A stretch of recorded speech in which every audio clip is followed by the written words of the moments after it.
Hi, I'm Kesenya and welcome to Guiding Star Astrology. I'm your Astro Weather Girl, here with this week's Astro Weather Report.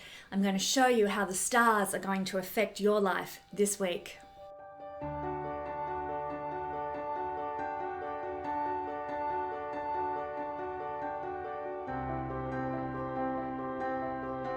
In my videos, I use both Vedic and traditional Western techniques with tropical astrology, not sidereal astrology. I also use the traditional system of whole sign astrology for my analysis. You can use this video to the best of your advantage by listening to the introduction to understand what the week holds for you, and then going to the timestamps for your sun, moon, and rising sign to get a more personalized forecast for the week ahead. Astrology is not designed to scare you. It's designed to give you information so that you know what the good and the challenging energies in the week ahead will be, and you can therefore consciously work with them to the best of your advantage. Remember, knowledge is power.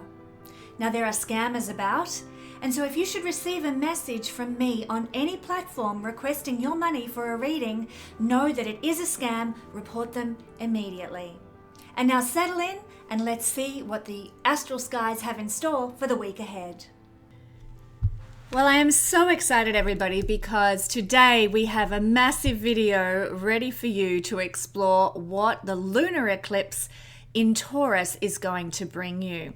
So we're looking at the lunar eclipse, the full moon eclipse at 5 degrees of Taurus. I'll write it on the board here for you, 5 degrees of Taurus. And this is occurring on the 29th of October this year. Now, it's only a partial lunar eclipse, not a total lunar eclipse, but the moon will disappear in the shadow of the earth, which is what happens during a lunar eclipse. In this video, I'm going to be talking firstly about the eclipse gateway. It's a very special event that happens between the two eclipses, and we're in that, as you're watching this video before the eclipse occurs, we're in that zone right now of the eclipse gateway. So I'm going to be talking about that. I'm going to be talking about the nature of lunar eclipses. I'm going to be talking about full moons in Taurus generally and the energy that they bring. I'm going to be looking at the chart of this particular eclipse and all the energies that are playing into this particular eclipse chart. I'm going to look at the Saros cycle of the eclipse. I'm going to be looking at where the eclipse will be visible on the earth and what that therefore means for all of us. And I'm also going to be exploring what it'll be like if you have key planets that are being triggered by the full moon eclipse as well. Finally, we're going to break down what this eclipse is going to cause for each sign. And we're going to be looking at your sun, your moon, and your rising sign. All three, and you can look at all three placements and get an idea of what this eclipse might be bringing into your life. So excited to share this video with you. It's going to be a big one. My Patreon family members, they're going to be getting an extended personal all signs breakdown. So if you think this video is long, the Patreon video is like twice as long, because they're going to get an extra exploration into what this eclipse is causing in their chart and how it will be affecting them personally in greater depth than I have time here to do on YouTube. So if you haven't done so already, join the Patreon family, the Guiding Star Patreon family. The link's in the description below. And you can join for a month, you can join for a year, you can join indefinitely. But when you do so, you will learn so much and be so richly blessed by being a part of our beautiful Guiding Star family. And you can support the future production of astrology videos by supporting my work on Patreon. And I'm so grateful for those of you who are doing so. May you be blessed as you have blessed me. So join me there for the extended breakdown for all signs and be a patron. Let's now look at the eclipse gateway. Eclipses always follow cycles, and they generally come in pairs. These pairs include the lunar eclipse, like the one that we're currently having, and that is a full moon eclipse. But there also, we get eclipses, as we did 2 weeks ago, from a solar eclipse, which always falls on the new moon. So here, the moon and the sun are opposite one another for a lunar eclipse, and when we have a solar eclipse, the moon and the sun are together. So the time that elapses between these two pairs of eclipses, we call the eclipse gateway. And this is a period of time that lasts for approximately 2 weeks. The time it takes for the moon when it's conjunct, for example here, as what happened like a week or two ago, the moon conjuncted the sun, and it was conjuncting here in Libra actually, and by that time, and in the ensuing weeks, we had the moon moving around the horoscope to the point where it was opposite the sun instead of conjunct with the sun, creating a lunar eclipse. And this period of the moon traveling to the next eclipse lunation is called the gateway, the eclipse gateway. Now, eclipse gateways are some of the most potent and magical times in each year because the energy of both eclipses merges into one, forming like a bridge between one state of consciousness and the next, between the state of consciousness you were in at the time of the first eclipse and what you're about to enter into in the second eclipse in terms of your state of consciousness. So eclipses are always, as we know, not the gateway, but the two eclipses are always huge points of growth in our life. They're about awakening, they're about change. So this moment between the two eclipses is really the tunnel of transformation and renewal as a person. So there are two different types of eclipse gateways. There's the gateway as we're experiencing between the solar eclipse and the lunar eclipse. And there's also, on occasion, the gateway between the lunar eclipse and the solar eclipse.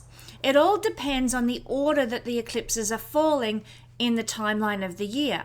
And the energy from one to another can be slightly different. The energy from a solar eclipse to a lunar eclipse is different to the energy we experience in a lunar eclipse to a solar eclipse gateway. So it depends on which one goes first, basically, and which one follows. But it also depends on the intensity of the eclipses that are either side of the gateway. And we know, if you followed my video from a week and a half to 2 weeks ago, we know that this solar eclipse was annular, meaning it was very strong, very potent, very close to the nodes. So that was a potent energy that we've been in during the eclipse gateway. And this coming lunar eclipse is going to be perhaps not quite as potent as the solar eclipse was, but it's still within relatively, it's about 10 degrees away from the nodes, so it's sort of in an average state of potency, shall we say. Now, eclipse gateways can also vary with a slightly different flavor depending on the astrological signs that the eclipse is falling in as well. And we've had, over the past 2 years, we've had eclipses falling in Scorpio, Taurus. So this is something we've been familiar with over the last 2 years or so. We're starting to have the run of eclipses in Libra, Aries now, so the tone is going to change to a more cardinal type of energy.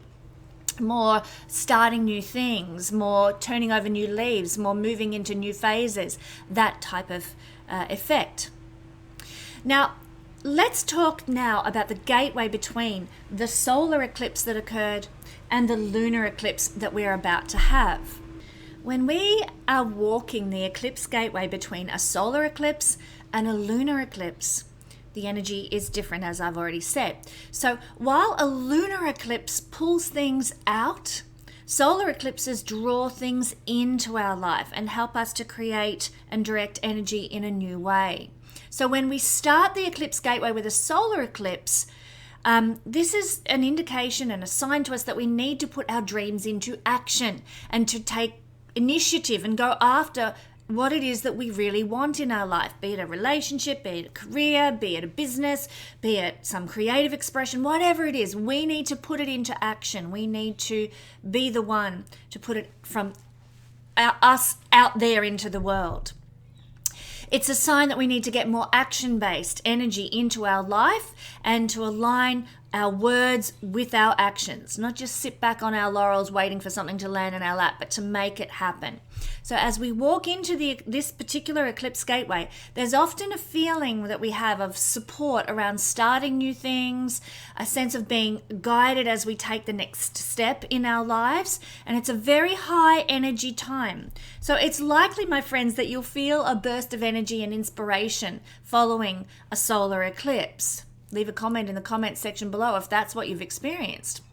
But as we start to get closer to the lunar eclipse that's coming up now, the energy begins to shift and we start to become aware of what's blocking us in our life from being able to move forward. We start gung-ho, but then we start to feel like, oh, there's a roadblock in the way. And you might have all your dreams and all your plans laid out, but the lunar eclipse is the energy that's leading up to the lunar eclipse is going to alert you if there are things that need to be cleared away out of your life before you move forward. So ending the eclipse gateway with a lunar eclipse indicates that the theme will really be that of coming to terms with what needs to go and what needs to stay in order to make your dreams a reality in your life. So in order to navigate the eclipse gateway and move through this time, the months ahead, sort of the 6 months following this lunar eclipse, may require you now to go within and reflect so that you can draw out and release all that's blocking you from leading the life you desire. We know what we want. Solar eclipse has sort of revealed that to us, but we're discovering what the roadblocks are, and the next 6 months is going to be about more analysis of what the roadblocks are and dealing with those blocks, pulling them out of our path, off the path, so that we can move smoothly into our destiny. So eclipse gateway energy, fascinating, lots of things to discover about your life as we move through this particular tunnel, if you like, or bridge to the next phase of consciousness. Let's look at the effect of lunar or full moon eclipse energies. And I'll draw the full moon aspect here, just so we remember that's what we're looking at. A solar is a new moon and a lunar is a full moon. Okay, when the moon and the sun are opposite each other. So a lunar eclipse usually triggers events within a week. Well, the traditional interpretation is that the lunar eclipse will trigger events within a week either side of the eclipse. Now, this is Western astrology tradition, that it's a week either side of the eclipse. However, according to my teachers, and this is a very ancient method, according to my teachers, there is a method of calculation for the full moon, for a full moon eclipse activation period that means we have actually been in the full moon eclipse activation phase since the 16th of October. So that was a key date, the 16th of October. And that activation period for the full moon eclipse will last until the 11th of November. So keep an eye on any significant events that unfold for you during that time, between the 16th of October to the 11th of November, my friends. So interestingly, just before an eclipse occurs, and this is any type of eclipse, just before the eclipse occurs, there's usually a drop in the Earth's electromagnetic emissions. Science has recorded this. So, we are vessels of energy here on the Earth, receiving the energies, the measurable and a lot of the unknown and immeasurable energies that we haven't yet discovered from planets. And science has aligning with this shift in energy by measuring for a start, the electromagnetic emissions that occur around the time of an eclipse. So they drop. And so as vessels of energy, we are receptive to that. It's fascinating to me that science lines up with what we talk about in astrology and the reasoning behind what we talk about in astrology. Astronomy and astrology are actually a very united science, and in ancient times they were one and the same. There was no division between the two. These days they've put a wedge between the two, and they're very polarized, unfortunately. But if you can learn to understand astrology, the science of astrology and the science of light, the science of astrology and the science of astronomy, I should say, and bring them together, you're going to be just so much better as an astrologer, because you'll combine the two as was traditionally meant to happen. Anyway, let's not go into that diversion. Let's talk more about lunar eclipses. In mundane astrology, lunar eclipses tend to affect the masses, the hoi polloi, the ordinary people, you and I, basically. Whereas solar eclipses, which are rarer than lunar eclipses, so it's more rare to see a solar new moon eclipse. Lots more people see lunar eclipses. Lunar eclipses are usually visible from up to 50% of the area of the Earth, which we'll observe when I show you where this eclipse is occurring. But lunar eclipses affect the masses, the hoi polloi, the ordinary people, whereas solar eclipses affect the leadership, the people in positions of power and kingship and leadership over others. So this particular eclipse we're coming up to, likely to affect us, the masses, the groups of people, the countries of people more. That's in mundane astrology. So any changes that come into our life personally with a lunar eclipse will be caused from the inside out. So inner change within us begets external changes in our world now. So it's really a good time to be analyzing, what have you been feeling? What are you feeling within? Where are your emotions going? What have you been wanting to let go of over the last week or so? What are you wrangling with in your inner world since we last had an eclipse a week and a half to 2 weeks ago? The new moon in Libra that occurred was the beginning of this analysis period, if you like, of the lunar eclipse. And that's going to be the cause. What we're analyzing, what we're feeling, what we're emoting is going to be the cause of the change that comes as a result of our inner shift, therefore impacting on the world around us and the events that we experience. It's the old Hermetic principle, as within, so without. As we feel within, it affects our experience on Earth. Now, some astrological texts indicate that a full moon eclipse is felt stronger by people who were born at night, a nocturnal chart. In a nocturnal chart, the moon is the more significant indicator than the sun. If you were born during the daytime, the sun is the more significant indicator. So anyone born with a night chart may tend to feel eclipses stronger. So I was born at night, so I might feel this eclipse, lunar eclipse, stronger than other people who weren't born at night. Interestingly enough, I also have the sun in Leo, which means I would tend to feel a new moon eclipse stronger than other people as well. So you've really got to weigh all of these things up. But anyhow, we're talking about lunar eclipses here, and that's one of the key factors that ancient astrological texts indicate. In a full moon eclipse, anything that finishes in your life now is going to remain finished and closed to you. You'll not get it back. So if something leaves, if something ends, it's concluded forever. Don't go looking for it to come back into your life. Now, that could be a relationship, a job, a friendship, a house, situation or domestic situation, a feeling, an attitude. It could be something from the past that you've been clinging on to, and then it goes and it's no longer part of your life and it'll never come back again. That kind of thing. The energy is rather now about realigning with your purpose and your intent in this incarnation now, especially because this new moon is occurring and being triggered by the North Node, which is about our intent, our direction, our destiny point, North Node. So the North Node is triggering this eclipse, and so really this lunar eclipse is about letting go of what, finalizing, finishing, culminating what has been in your life and not going back to it. As we move into a destiny, we make space for the new. We want to move into our purpose and our mission. And anything superfluous to that purpose, that mission of our life in this incarnation will be let go of now. So I encourage you, my friends, remember to always act with kindness and to forgive. Be gracious, because you just might be the one somebody else is letting go of, and that's okay. We don't own anyone, and neither do we owe anybody anything other than kindness. And this also, I will just point out, includes kindness to ourselves. So allow in what needs to take place in your life. Don't fight it. Go with the flow. If something is being released out of your life now, it is the correct time to allow it to go. Don't cling. It can be an emotional time, therefore, but, life's endings also herald life's beginnings, okay? So hold things lightly. Don't be too clingy.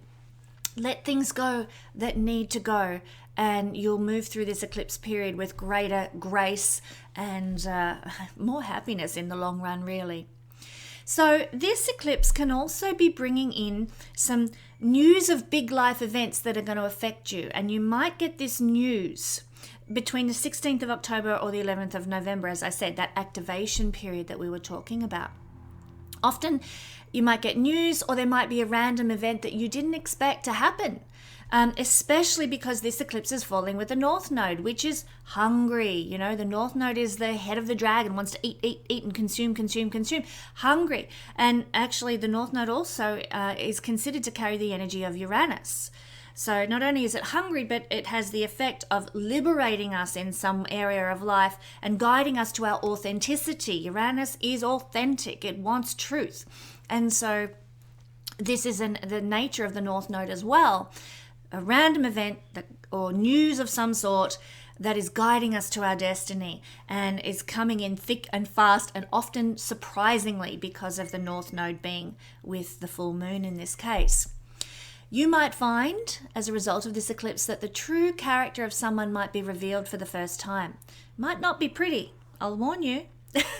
You might be shocked at somebody's behavior or somebody's selfishness, and you thought they were a fantastic person. This has happened to me so many times as a result of a lunar eclipse. So it's particularly women, I must say, because this is the feminine energy. The moon is feminine. You will be shocked about some man in your life's behavior under a solar eclipse, where the sun, the solar energy, is the key indicator. But with the lunar eclipse, it's often the behavior and the character of a woman that we're shocked by. And I would encourage you, my friends, pay attention to all events, all news, all gossip, all interactions that you have within this eclipse activation period, because they're going to be important in some way in your life. Particularly the shocking things that you're like, wow, didn't see that coming, or that came out of the blue. Pay attention to those things. If you're a Cancer rising person, or if you're a Cancer sun or moon person, then you will tend to be more affected by the lunar eclipses because the moon rules your sign. You know, that's your rising sign, sun sign, or moon sign if you're a Cancer person. So you can be more heavily impacted by the eclipse because of that. This is a climatic time. Eclipses always are. And so are full moons for that matter. So not just an eclipse, but a full moon eclipse. It can be very, very impactful. And what unfolds now will be the climax of something that has been building in your life, possibly for quite a while. Maybe for, 2 weeks since the last eclipse occurred. Maybe for a year since we last had a full moon in the sign of Taurus. Or maybe for 18 years since the last eclipse in this Saros cycle occurred. So look back 18 years ago. What were you dealing with? What was significant? What key events were unfolding in your life? You might be about to get a repeat of those because this eclipse is repeating an 18-year cycle. So analyze that and you'll get a bit of an indicator of what could be key and what could be important in your life according to this particular eclipse. Let's look now at full moons. Full moons in Taurus. What are they all about? And this is the tone of this eclipse. So yep, shocking events, big news, life changes, redirectioning, all that sort of thing pertains to eclipses. They're like full moons on steroids. But what's the tone of this eclipse as it's occurring in Taurus? Well, again, life is reaching a climatic peak now, but it's reaching a peak personally and globally. And because it's in Taurus, financial issues might be coming to a head now, might be center stage, might be the main focus right now. Issues around security, issues around stability in our life might be coming up for us to deal with because the full moon in Taurus is about those things. You might have, as a result of the events of this eclipse, you might have a very strong desire to connect with nature, with the earth, with rurality, to get back to sort of being self-sufficient and being more earthy in your lifestyle. That pull will be very strong because this eclipse is occurring in Taurus. It's also a time of evaluating what we value, both in ourselves and in our life. And I think because of this full moon is occurring in Taurus, we're going to be challenged to reflect on what we've put our values in. We're going to notice where we've fallen short and where our values really aren't stacking up with the reality we're living anymore. And we're also going to notice where we've been on point, where our values still align with us. And we'll be, again, releasing values that don't serve us any longer or that we've outgrown and that are not part of who we are these days. Releasing those things and really embracing the values, because Taurus represents values, embracing the values that are now firmly part of our ethos. We might even be welcoming in some new values, some new what we value in character-wise in ourselves, but also what we value materially in our lives. Maybe up until these eclipses, maybe we valued collecting art or something. And after these eclipses, what we value is having a beautiful garden, and that's more important than collecting big pieces of art. So these kinds of things, Taurus-themed things, are where the attention is going to go. Let's take a look at this chart now, the chart of the eclipse. Well, I've already drawn the full moon aspect here.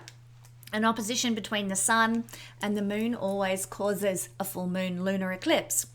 But as you can see, the moon is very close to Jupiter. Jupiter's here at 11 degrees and the moon is at 5 degrees. So they're within orb of one another. And the full moon conjuncting with Jupiter is going to help this eclipse to cause us to feel more happy, more confident. It's also going to be a good time for socializing. So you're going to want to connect with people, meet up with people, have people over for dinner, have a barbecue, that sort of thing. Very positive and feel good energy. I'm really grateful, so grateful for Jupiter being involved in this lunar eclipse. We'll feel more optimistic, we'll feel more generous, and we'll feel more lucky and more fortunate because Jupiter's involved with this eclipse. Yay! So anything that we start as a result of this eclipse, now that said, it's not a wise idea to start new things under an eclipse because they're wild cards. You don't know whether they're going to bring you blessing or bankruptcy, So give it a week or two after the activation period has finished. So after that 11th of November date, after that activation period is over, you can actually look to start new ventures. Use this time as a time for analyzing and reflecting on, this is what I want to do. This is the strategy I'm going to incorporate. This is the plan I've got to make it happen. Take action once the eclipse activation period is gone.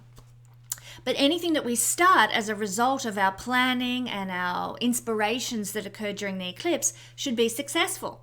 And that could be like an overseas holiday or a financial investment, a new friendship or an intimate relationship, whatever comes to you during this eclipse activate. Well, let me just clarify that. What you plan for as what you get inspiration for and therefore plan during the eclipse activation period can now be successful. But also events that come to you unbidden, so you haven't had any instigation in certain events that unfold for you during the eclipse activation period.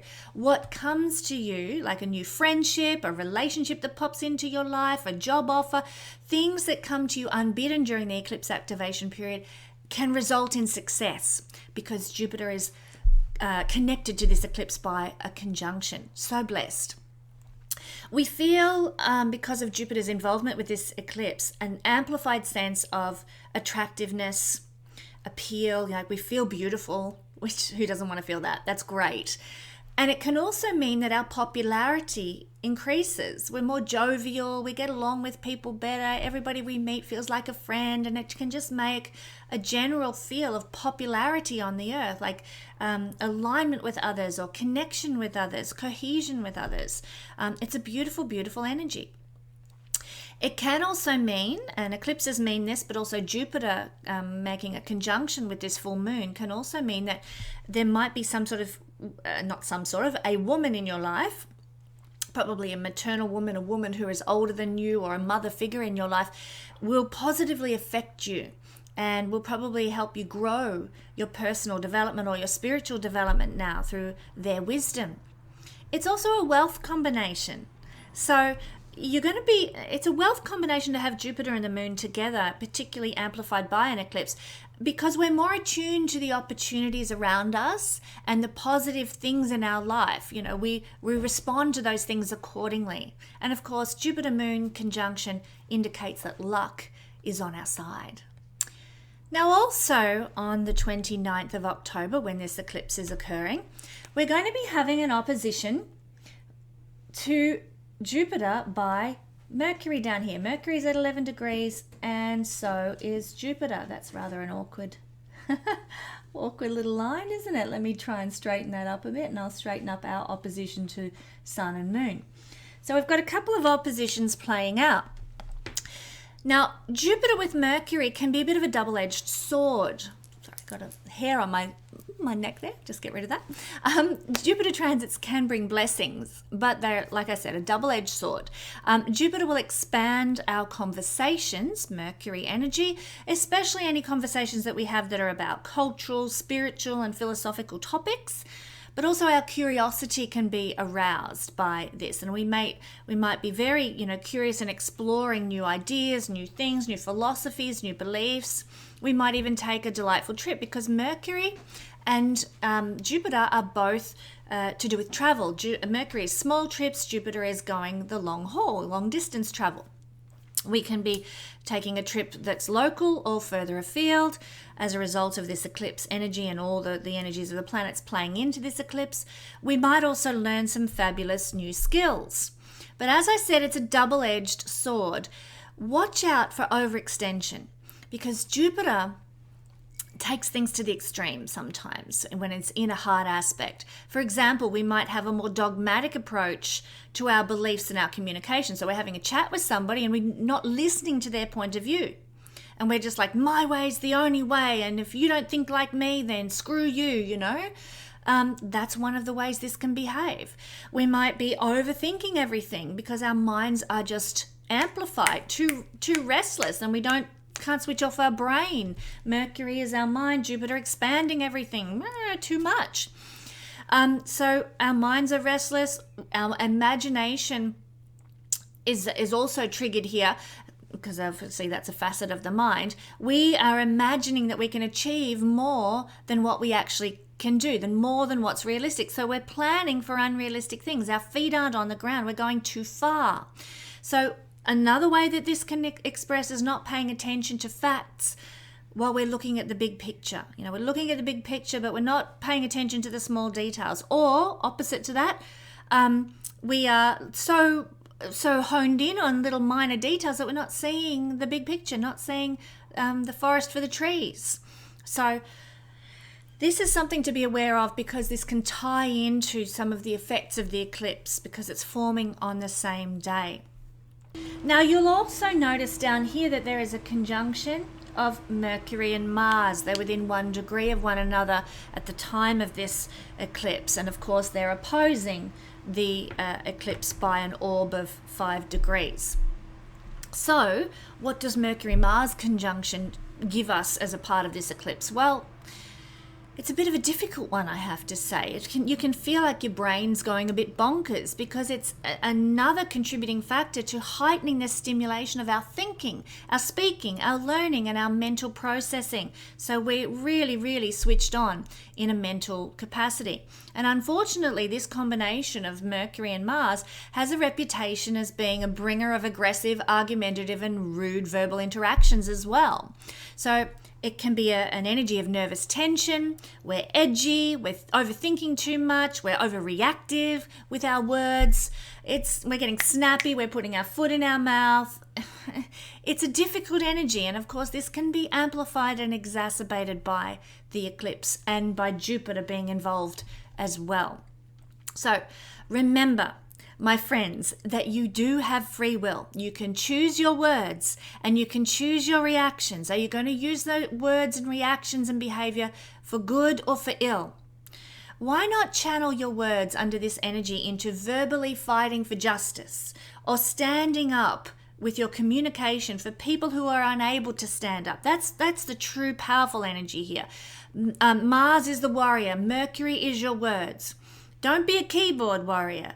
Get in there and actively participate in standing up for people who are disadvantaged, on the receiving end of inequality, people who are not in a space of empowerment.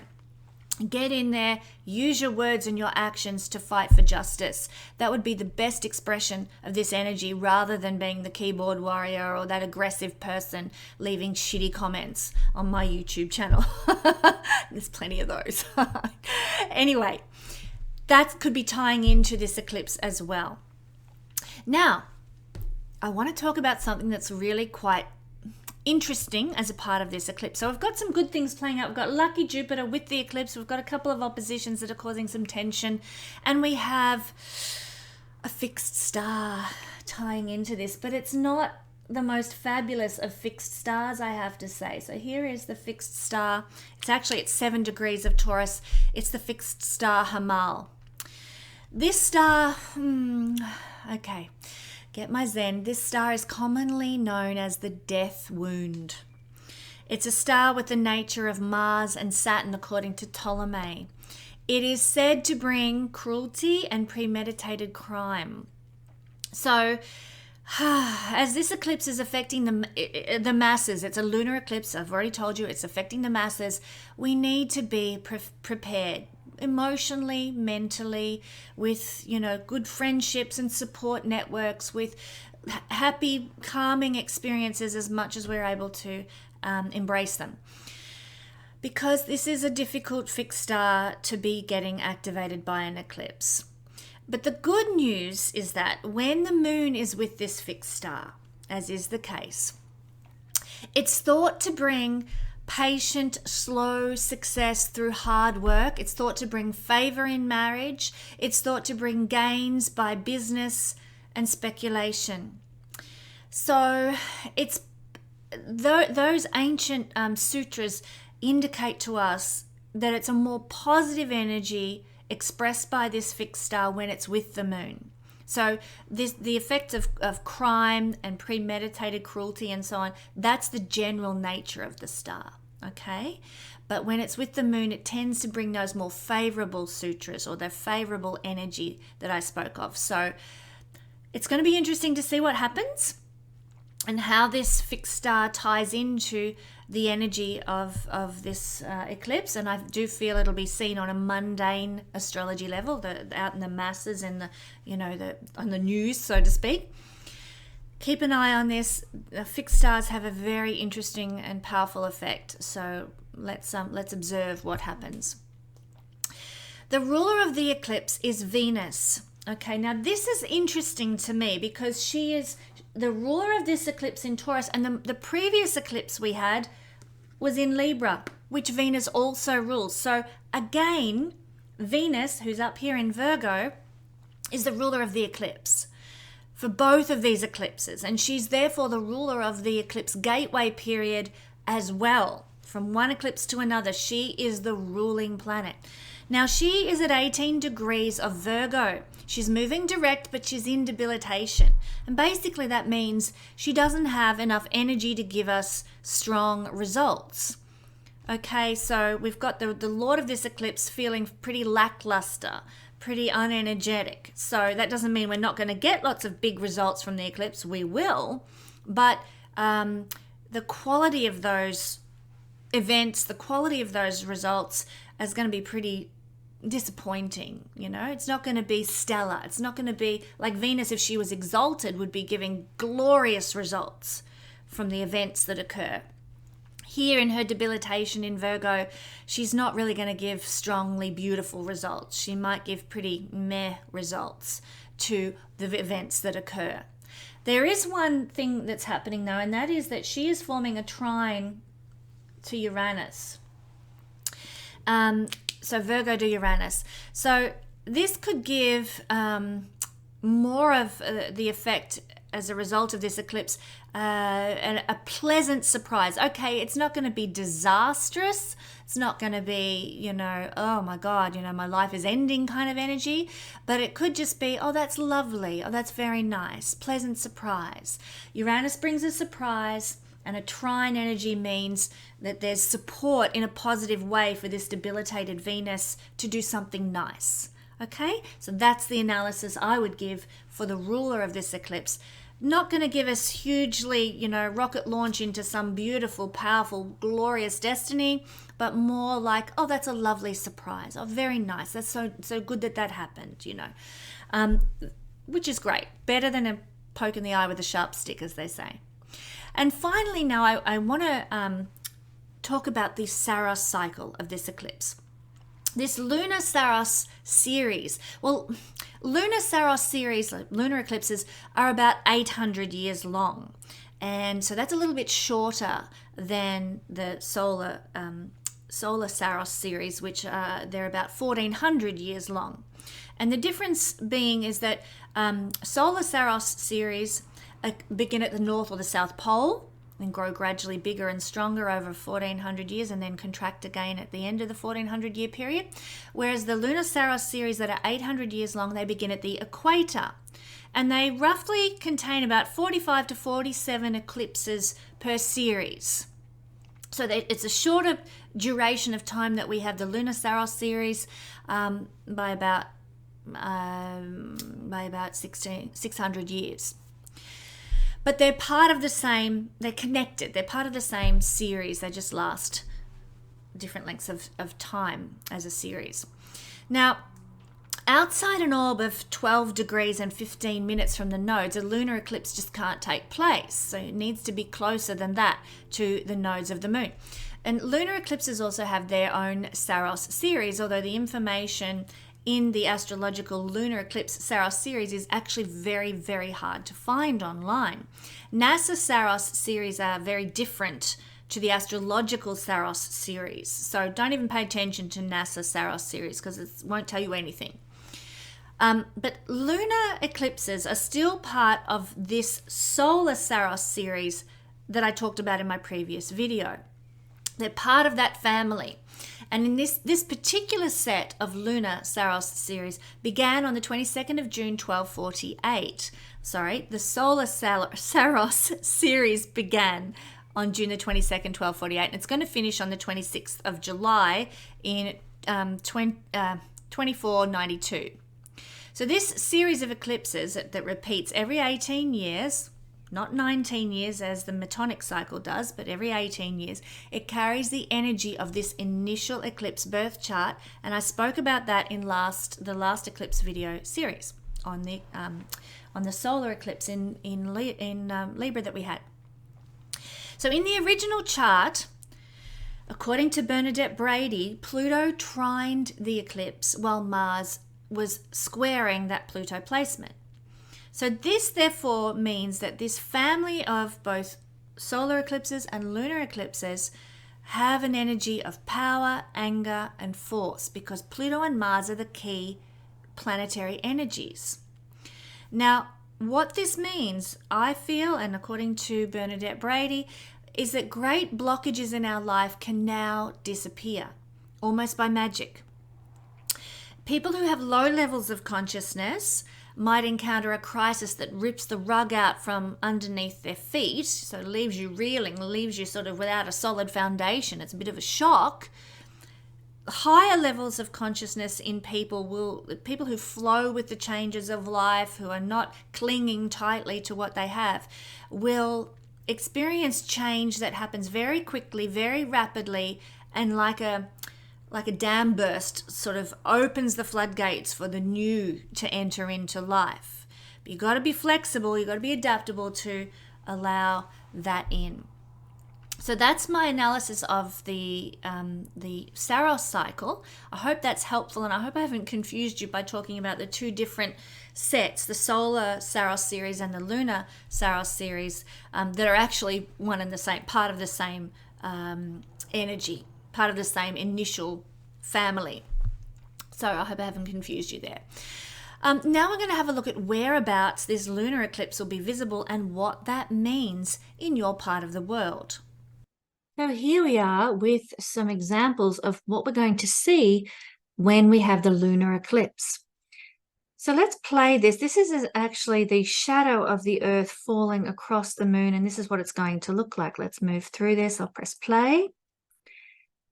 And as it works, there we are. Here comes the Earth's shadow moving across the moon. And you can see that the shadow of the Earth kind of rotates a little bit. There we go. So you can see the main shadow is falling here. And so it's only a partial lunar eclipse because only a very small part of the moon will be affected. Let me run that again for you so you can see. I'll go back to the start. Here we are. Here comes the Earth's shadow hitting about now. And there you can see just down in that lower corner bit of the shadow of the Earth falling across the moon. It's not very strong, so it's only a partial eclipse. So from this point here through to this point here, that's the eclipse. You see how that works? The moon is only going to be partially obscured. We're also going to have a look here now at what parts of the Earth are going to be able to see this very minute partial lunar eclipse. And as you can see, South America and sort of the east coast of North America are going to get a little bit of a glimpse, but not much. This part of the world, the tip of Brazil and the tip of Canada up there, they're going to be able to get to see it a little bit more. But as we move across towards Africa, Europe, Russia, India, Asia, and the outer tip of Western Australia, they're going to be able to see the eclipse of the moon in a much stronger fashion. Now you can see here, I mentioned a little while ago that lunar eclipses are more visible than solar eclipses by a larger percentage of the Earth. And that's indeed the case. We've got a big zone of the Earth that's going to be able to see this, even though it's only a partial eclipse and not that potent, if you like, not that dynamic in the way that the solar eclipse is going to be 2 weeks before. And of course, that was only going to be seen here in North America. So it is going to be seen by a lot more people, even though it's not a big eclipse per se. Let me show you, just to conclude this little section, I'm just going to play for you how the eclipse is going to move across the planet. So here's the moon, this is the shadow, and there's that little corner shadow that we're going to see. So the moon will be in shadow, but not completely blacked out, as we've illustrated already. So here we go again. Here comes slight shadow across from the shadow of the Earth, and then that blacking out is just down in a corner, and that's the actual eclipse part. So one more time, this will be who is able to see that at the time. And here we go with the actual eclipse. It's only that outer edge of Western Australia across Europe and Africa and Asia that are going to be able to really see it. So I hope that helps you get a grasp on which countries are going to be under the influence of the lunar eclipse. Mainly continental Africa, Europe, Asia, Russia, India, and of course out here to China and a lot of the Asian islands. So I hope that helps give you a picture of this lunar eclipse. Now let's explore what it means if you have a planet in conjunction with this full moon eclipse. Let's start by looking at the sun. If you have the sun here, this eclipse might be causing you to feel more grounded and more, feet on the ground, facing life as it really is, and sort of almost like a stubborn determination to be practical and be realistic no matter what's going on in the world and in your life. You'll be inclined to, as a response to the events of this eclipse, to set realistic goals and practice your steadfastness and your perseverance. And of course, that can help you feel more peaceful. So you'll be digging in your hoofs, you Taurus sun people, to deal with whatever events come up in your life. Something might happen that is particularly beautiful as well, or at least you'll perceive things to be very beautiful. Like Taurus is art, beauty, design, anything that involves aesthetics. So there might be something that is triggered now if you have your sun in conjunction with this placement. Something that's triggered that helps you see more of the beauty in the world and appreciate more of the beauty in the world, or something that helps you tap into your 5 senses more. Because for Sun in Taurus people, they're very tuned to their sensual feelings or sensual experiences, I should say. Touch, taste, sight, sound, smell. You'll be looking to bring peace into the world as much as possible, but also comfort into your life. So, okay, things might, the rug might be pulled out from underneath you as a result of this eclipse, and you will be trying to find ways to bring more comfort in and maintain a certain level of comfort and peace in your life. You don't like disruption, so you want to keep and maintain that peace. So this eclipse might be causing you to sort of not scramble for peace, not scramble for comfort, but really try to balance the boat as quickly as you can. The sun reveals how we shine in the world. So this eclipse can be triggering your ability to shine in some aesthetic area. Maybe you're really talented as a hairdresser, or you're really great with growing your own food or something, or you make beautiful jewelry. This will be a time when you can be triggered to shine more. And the sun generally is about our careers. So if you have careers in any aesthetic areas, you'll find that you have more confidence, or financial areas as well. You'll find that you'll be exhibiting more confidence. And there might even be career opportunities or changes in terms of career that are coming your way now, especially if you're working in a Taurus field. Like I said, finance, anything to do with beauty and creative production of beautiful things, beautiful items, anything to do with environmentalism and nature, or accumulation of material possessions. If you work in any fields associated with those things, then you can find that there's some shifts and some changes coming your way because of the sun here with the eclipse. So if you have the moon here, you're having a lunar return, which happens every month. That's nothing that unusual. But it could be that this eclipse might be impacting your mothering side, your nurturing side in some way. Maybe it's triggering that in some manner. Could be that it's triggering something in your mother's life. Maybe not your life at all, but maybe the life of your mother. So check in with your mum. And if you're actually having this in conjunction with your sun, check in with your father. But yes, it could be really triggering your nurturing side, and you might be really in an emotional state because of this eclipse that causes you to want to quickly find some way to be grounded and stable again emotionally. So something might happen that causes you to get on the emotional roller coaster of upheaval and oh my God, and what is happening? And you're going to scramble to get that emotional Taurus moon back into equilibrium again. You might benefit, I think, from having some sort of pampering or beautiful aesthetics to sort of calm the emotions. Wear green to help soothe the body and the emotions as well. There might be, the moon tends to attract things to it. So having a full moon with your natal moon, you might be attracting Taurian things into your life. So more possessions, more luxuries, more pleasurable experiences as a result of this eclipse. And you might find that your level of sentimentality about certain things, your love of history or, past aesthetics, traditional aesthetics and things, or traditional music and that sort of thing, is very much heightened because of the eclipse. So you might get to experience some old musical style or traditional, fashion exhibition or something like that as a part of this eclipse energy. And it will evoke this sentimentality in you.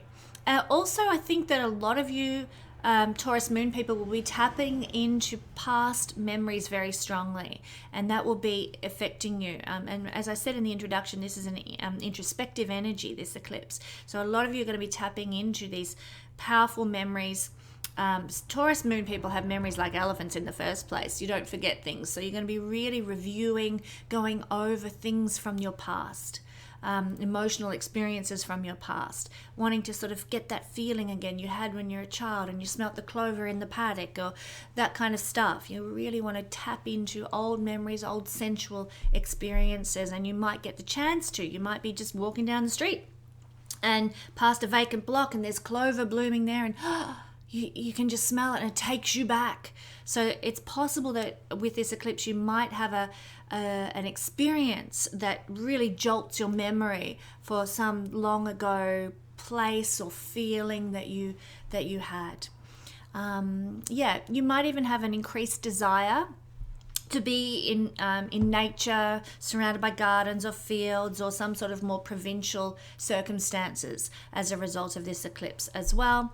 You're going to want to have a peaceful environment, harmonious environment, nice smelling home, good lighting, comfortable living, plenty of cushions and whatever. And any change that this eclipse might be bringing to your domestic life, on your home life, it could change where you live. You're going to want to quickly get things settled again. So this eclipse might bring about a need for you to get a new home, or to change where you're renting, or sell your real estate or something like that. And you're going to want to get it sorted fairly rapidly so that you can settle back into that level of comfort that you like as a Taurus moon person.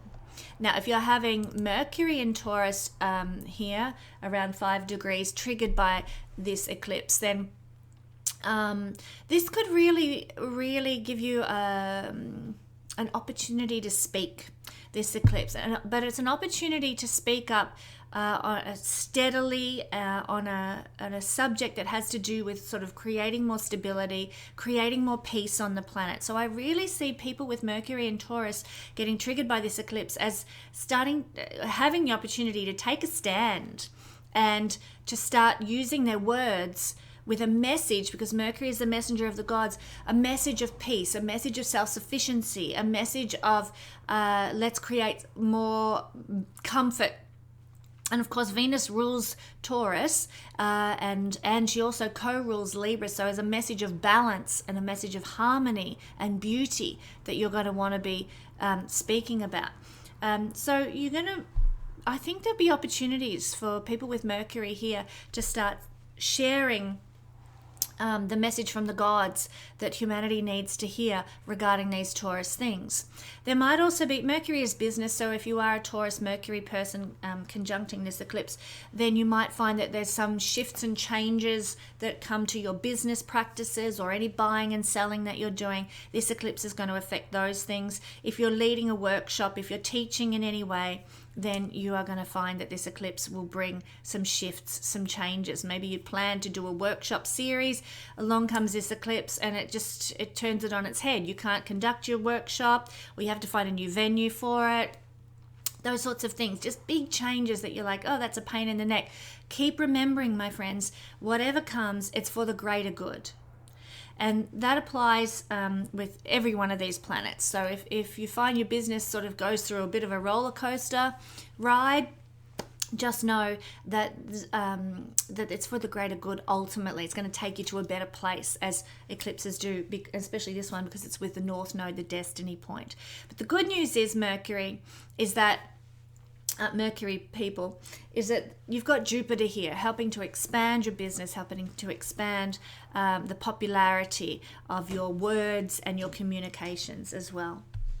Now, if you have Venus around 5 degrees of Taurus, well, Venus does very well in Taurus. It's its own sign here. So Venus, the triggering of Venus in your life will be strong. You might be, as a result of this eclipse, meeting a partner, or getting an opportunity to make your life more beautiful in some way, or increasing your financial circumstances or your material circumstances in life. So this might mean, some opportunity comes to you as a result of this eclipse to have more pleasurable experiences, to enjoy some good food or beautiful fabrics or luxury jewelry, that sort of thing. You might be encountering, Venus is quite social, so you might be encountering people in pleasant places, out on a picnic in nature or something like that, or very, very much to do with being in the beauty of nature and being social with other people in nature. So that might eventuate as a part of this eclipse activation.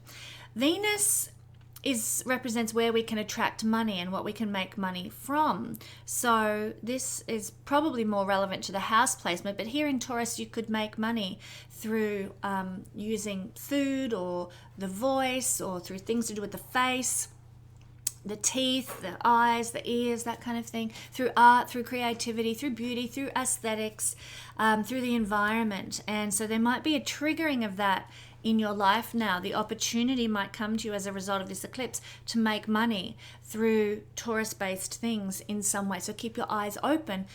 There could be some significant event that unfolds during this eclipse period that's going to take you down that road, which could be quite exciting, of course.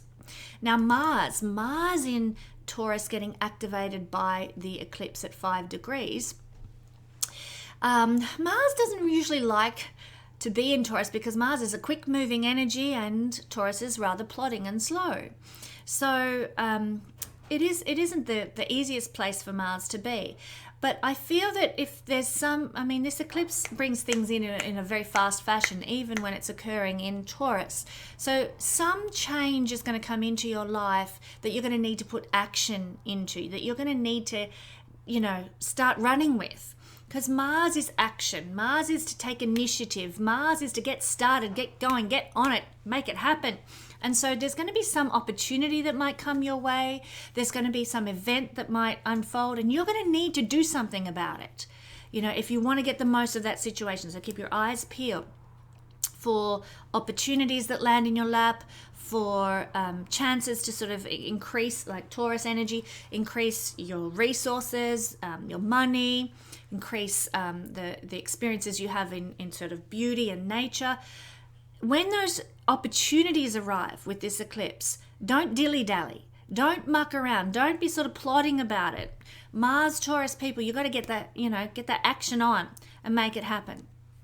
It could also be that this eclipse could bring you some sort of sexual experience as well, because Mars represents sex. So there could be a delightful sexual experience that comes your way as a result of this eclipse. There could also be opportunities with real estate in provincial areas. Mars is real estate, Taurus is countryside, rural areas, that sort of thing.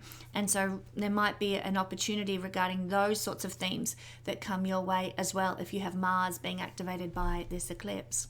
Now, if you have Jupiter, then this is a generational placement. Jupiter is in a sign for a whole year at a time, so everybody your age is likely to have Jupiter at this placement if that's what you've got in your natal chart. So what it might trigger is a shift in your beliefs, a change in how you perceive the world, or your philosophies around what's good, what's right, what's moral, what's upstanding. So this eclipse is going to really change your perspective of the world itself. And really, to get anything more specific than that, you need to look at what Jupiter rules in your chart, and therefore what might be changing as a result of this eclipse.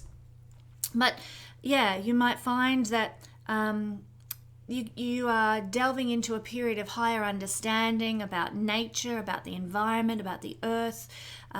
Jupiter is expansion and abundance, so you might be getting more resources, or having many pleasurable experiences. Taurus energy. You might be having an increase in the material situation you're in life, and like financially, that can be a blessing, of course. You might be having a high level of intuition and understanding about where to invest your money, how to use your money, how to grow your money. You might also have a high level of intuition and understanding as a result of this eclipse about agriculture, about farming, about nature, about environment. So Jupiter is expanding those facets of our personality and that side of ourselves. So it's quite a blessed placement. Even though Jupiter's not strong in Taurus, it still means that you can experience generosity as a result of this eclipse, and growth as a result of this eclipse. So lucky you guys. Now Saturn here, getting triggered by this eclipse. Saturn does very well in the sign of Taurus. Saturn is Father Time in a more slow-moving sign, Taurus. But again, it's generational, and it applies to basically anyone born with this placement will be in a generation of about 2.5 years of people born in that time frame who are going to have this placement too. But it's an energy that this eclipse might trigger a need to work hard for something. Need to sort of be patient, be enduring, especially when it comes to accumulating wealth or managing resources or getting, appropriately remunerated. So, you might be putting some new rules or some, new budgets in place, new ways that you're going to handle your resources, new ways you're going to handle your money, and structuring your material life in some new way as a result of the energy of this eclipse. And that will usually happen because some event occurs. So, something happens and you're like, that's it, I'm pulling my money out of this bank and I'm going to set up my budget like this with this bank or this financial institution or whatever it happens to be. You're going to be more long range, or I encourage you to be more long range in your thinking with money and investments. So certainly there might be eclipses can bring sort of get rich quick schemes when it's in Taurus like this. I wouldn't advise that for anybody with this placement being triggered, Saturn here. I would advise you to perhaps look at opportunities for long range investments and long range financial growth instead. Saturn is old things and Taurus is values. So it's likely that we talked about a shifting in values as a result of this eclipse. And this eclipse might mean that you start to get a more traditional approach to values. You know, you're sick and tired of the way the world's going and it feels like it's going down the toilet faster than you can flush it. And this Saturn placement here in Taurus, triggered by the eclipse, might say, that's it. I'm not aligning with the way the world's going right now. I want to stand for family values. I want to stand for community. I want to stand for a sense of belonging. I want to get back to the old things. Saturn is the old. So something might happen in your life that triggers your desire to get back to the old things, to have a more traditional approach, to appreciate older style aesthetics, luxuries, pleasures, the things of Taurus. You might also find that there's a triggering here with the eclipse that attracts you to sort of being involved with structures that are older too. So you get interested in perhaps doing some sewing your own clothes. That's an artistic Taurus, structural Saturn pastime. Or construction, or renovating, or restoring old cars. The things you do for pleasure now might be more honed in on those structural aesthetic things. Just as an example, the eclipse can trigger that. Certainly back when probably about 15, 20 years ago, there was a big movement where I live towards nana skills, getting, being able to knit your own jumpers or sew your own clothes. And I loved that. I don't have Saturn in Taurus, but I found that really, really valuable. And you might find that this eclipse triggers for you, if you have Saturn at 5 degrees of Taurus, triggers for you a valuing of those old talents and skills and abilities, and they're very sustainable. Taurus, sustainable skills and abilities that could serve you well into the future. And I do feel that it's possible the eclipse might get you involved in some of those types of things. Uranus, again, this is a generational placement to have Uranus in Taurus. Basically anyone who's got this placement will be around 84 years of age, because we've got Uranus moving through this sign yet again. So I don't know that I have many 84-year-olds watching my channel, but hello and welcome if you are. But I feel that, Uranus brings shocking events, big changes, often helping us get back in touch with our authenticity, liberation and truth. So in some way you will be being liberated from a stuck situation or being caught in a rut. You might be deciding you're going to be more true to yourself, more authentic, and start living life on your terms and not willing to be, walked all over by the powers that be any longer. More rebellious, more freedom fighter energy. And that's great. We need elders who are like that. Really, we do, who can lead the way. So this eclipse is going to be giving you the impetus to do that, maybe through an event or maybe through a feeling that you have within you. That's it. I'm going to stand up and say my piece about XYZ that I am not in alignment within the world. That sort of activist energy. So that can be very positive. And I encourage you to go ahead with that if that's the way you're feeling as a result of this eclipse. If you have Neptune here, basically I don't think there's going to be anybody who's got Neptune here, so I probably don't need to talk about it. I know people get upset when I don't talk about things in certain signs, even though nobody watching this channel will have Neptune at 5 degrees of Taurus. I will just say, if you did have, it would be a triggering of your idealism, a triggering of your imagination, a triggering of your creativity that this eclipse would bring about. That's probably enough. I don't want to waste time on this already lengthy video going into a placement that nobody will have. If you have Pluto here, again, very unlikely no one's going to have that. But Pluto would be active. If you did have Pluto here, it would be activating your need to take your power back. Some event would occur that would cause you to stand on your own 2 feet and say, screw you, I'm taking my power back and you can't dominate me any longer. Standing in your own power, transforming your life, changing things quite profoundly, or maybe even triggering a dark night of the soul experience this eclipse might be causing. And of course, for all 3 of these outer planets, Uranus, Neptune and Pluto, it would be necessary to look at what they rule personally in your chart to get a better idea of where they might be exhibiting their qualities, what field of life. So that's really all I wanted to say about all the planets in their placements being triggered by this eclipse. You might like to also look at some other key placements like the ascendant or the descendant falling in with this eclipse degree, or the midheaven or the IC. You might be interested in looking at antitia points and contra antitia points being triggered by the eclipse, midpoints, Brigabindu points, if they're receiving activation as well. Now, if you don't know what these things are, you might like to join the Patreon family, because I do have videos on these things, these points in the horoscope and how to find them and how they affect us. So check out the Patreon family if you would like to know more about that. But those points might be getting activation, and therefore your life could be shifting in some direction because of that. And now let's look at the all signs breakdown. How is this eclipse going to be affecting you personally according to your sign? So beginning with Taurus, at the time of the full moon eclipse, which is on the 29th of October, what can we expect? Well, I would suggest sudden changes, pleasant surprises. This is drawn from everything we've discussed as being influential in this eclipse, where our hard work, it really does pay dividends for us now. Seeing something reach the end of the road, or a rapid removal of blockages, issues might come up around stability and finances as well. So let's explore. I feel that this eclipse is going to bring you sudden surprises, sudden changes, Taurus, that will affect your body. So it could be that, you are suddenly inspired. Remember, this is an inside out type eclipse. It starts with you internally, expresses externally.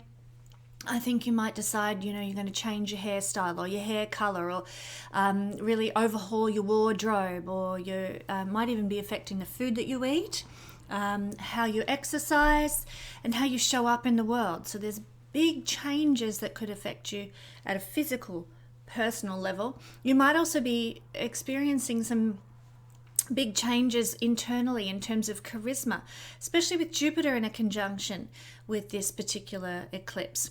So for you, it's a culmination of reaching the heights of your personality in a very Jupiterian way. So feeling very optimistic, feeling very upbeat, feeling very hopeful about the shifts and the changes that are occurring. Now, this is also the relationship axis. So especially if you've got your ascendant at 5 degrees, you might be finding that a relationship suddenly ends, or a relationship suddenly begins. Now, that can be an intimate relationship, or it could be a business partnership, or a collaboration, or an opportunity to work hand in hand with somebody else on something that's very important to you in life.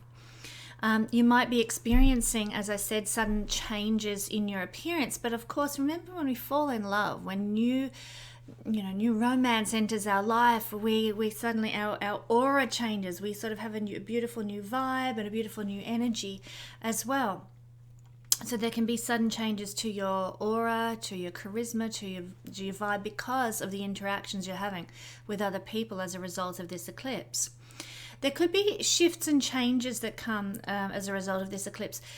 Shifts and changes in the way you're thriving and surviving in the world. This is, as I said, an eclipse where hard work is paying dividends. And so, if you've worked hard, then your ability to thrive and survive and be self-sufficient, generate your own income, for example, suddenly comes to bear. You suddenly get the chance to be more independent, to produce your own income, to thrive in your own on your own terms. So there could be an event that causes that to happen as well. Full moons are about reaching the end of the road with something. And remember, this Saros cycle is about removing blockages. So there might be the end of the road with, a struggle to survive or a struggle to thrive in the world, and the blockages to doing so are now removed. Maybe you've wanted to set up something entrepreneurial or start something, because the first house is about starting things. And so if there's been a block to you starting something, if there has been some sort of a blockage to you establishing something entrepreneurially, that can be removed now. That can disappear, and you can have a green light to go, basically move ahead with what you want to achieve. There might be, because this eclipse in Taurus has to do with issues around security and stability and finances, and this is the first house of initiating new things. You might be starting something new, or I feel actually there's something culminating so that something new can start. So maybe you've run a business and it's just not getting anywhere, and you're like, that's it, done with this business, I'm going to initiate a new one. And whatever you start now under this eclipse can bring a lot more security, stability, and finances going forward for your future to survive and thrive. So you might be saying goodbye to an old system for making money and welcoming in a new system or a new idea or a new entrepreneurial endeavor that could make you money. And remember, with a conjunction to Jupiter, luck is on your side. So don't be afraid. Trust. If you're being pushed in a certain direction, if you're feeling the energy flow you in a certain way, then it's time. It's time to go with that flow. This is the destiny point that is activating this eclipse. So it's part of pushing you into what your soul wants to feel and experience and know this lifetime, particularly, I would say, if you're Taurus rising.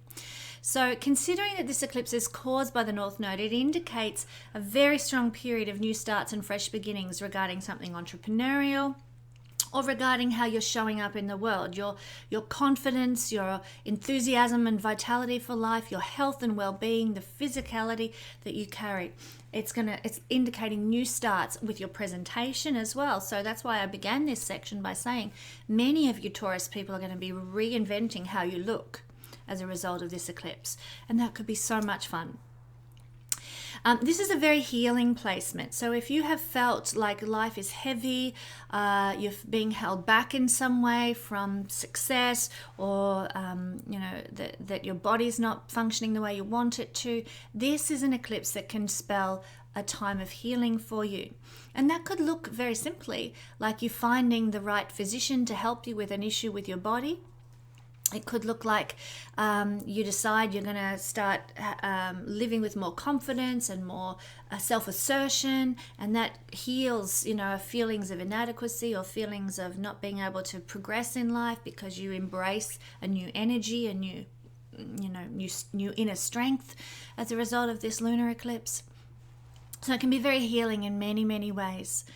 Also, healing for relationships as well. So there can be healing coming for you if your relationship has been on the rocks. But part of the healing may be that you need to be healed from a relationship that was no good, and it was perhaps fractious or difficult. This is an indication that something has to go in order for something new to begin, like I said. So the healing might be that the relationship ends naturally now, and you can focus on you. First house is you, and healing the self and restoring the self, perhaps from a relationship that had been, let's say, abusive in some way, emotionally, financially, mentally, or physically.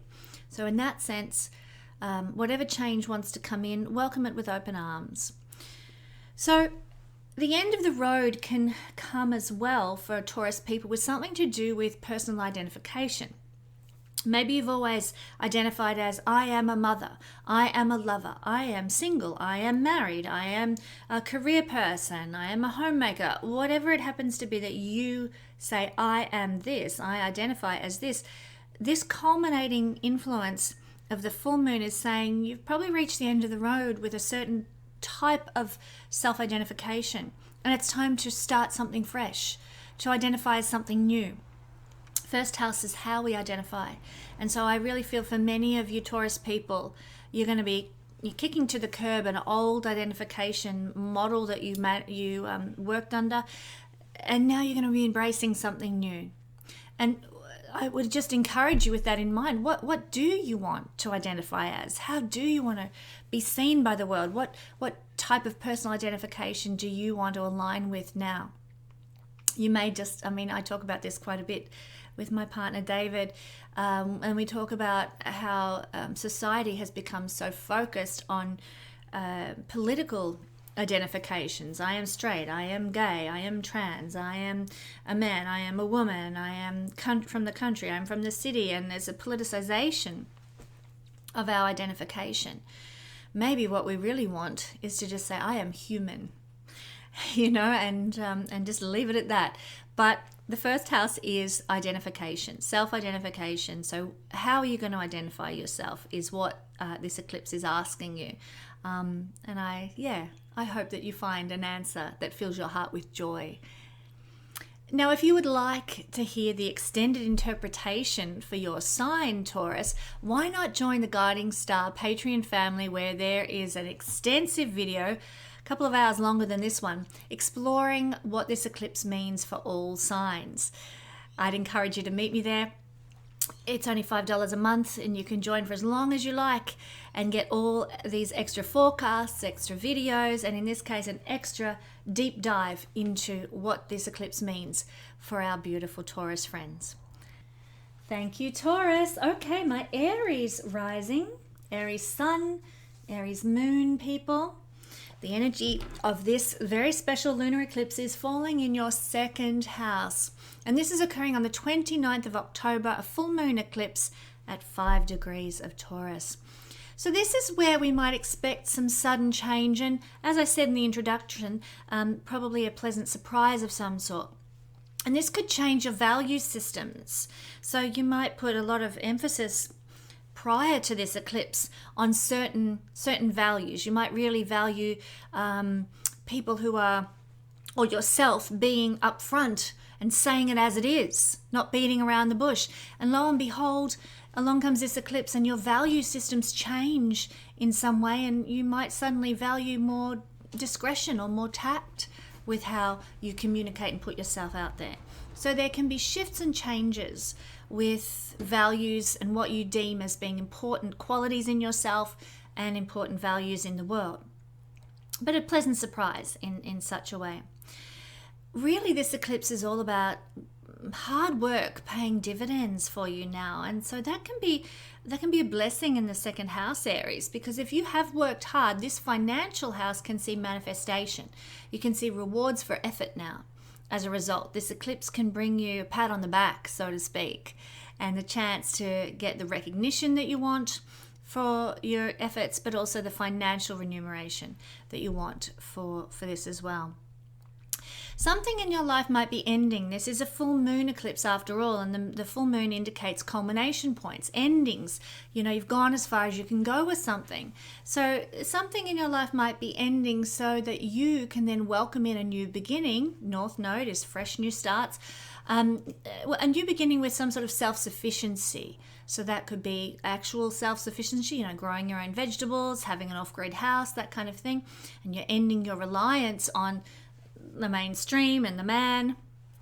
Wouldn't that be nice? That can happen, but it could also be other things as well. Something might be ending so you can, like maybe, you're ending a job where you're working for someone else so that you can start your own business. Or maybe you've been having a side hustle that's really bubbling along very well for years, and this eclipse brings you the opportunity to move into that side hustle becoming your main source of revenue now. More self-sufficient in finances and resources, in your own strength of character as well, not leaning on people so much, not depending on others for support, but being your own person, embracing your own life journey on your terms, in your way. So it can be quite powerful in that regard. But like I said, something needs to end in order for that to begin.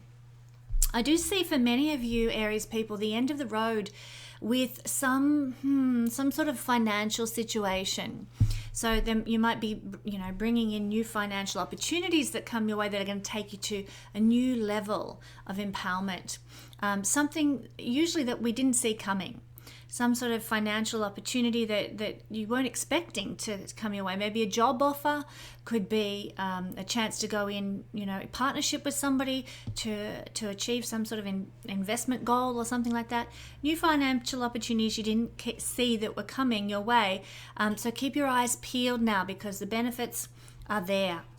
The second house is how and why we feel safe and secure in the world. And here with this eclipse forming here, luck is on your side. Remember, it's with Jupiter. So you can feel luckier with regard to stability and security.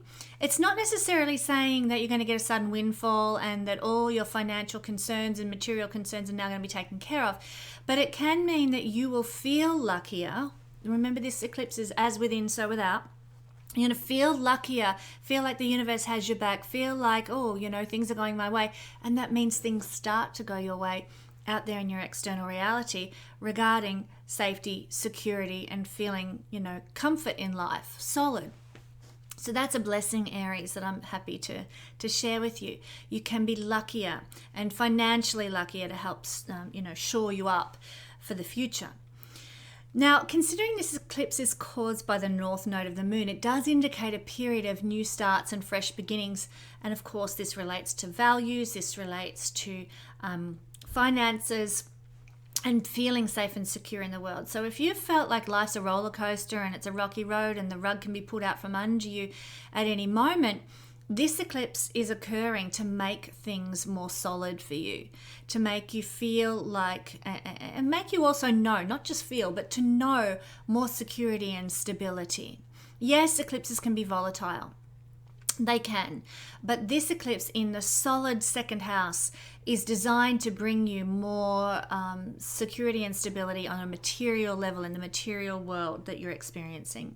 So that's great. There might be some issues around finances that come up that you're going to need to address. You might need to, set up some new budgets or, move to an area of, the town that has more reliable housing or available housing or something like that. There may be a need to make some changes, because eclipses always bring changes to how you're dealing with the material resources of life.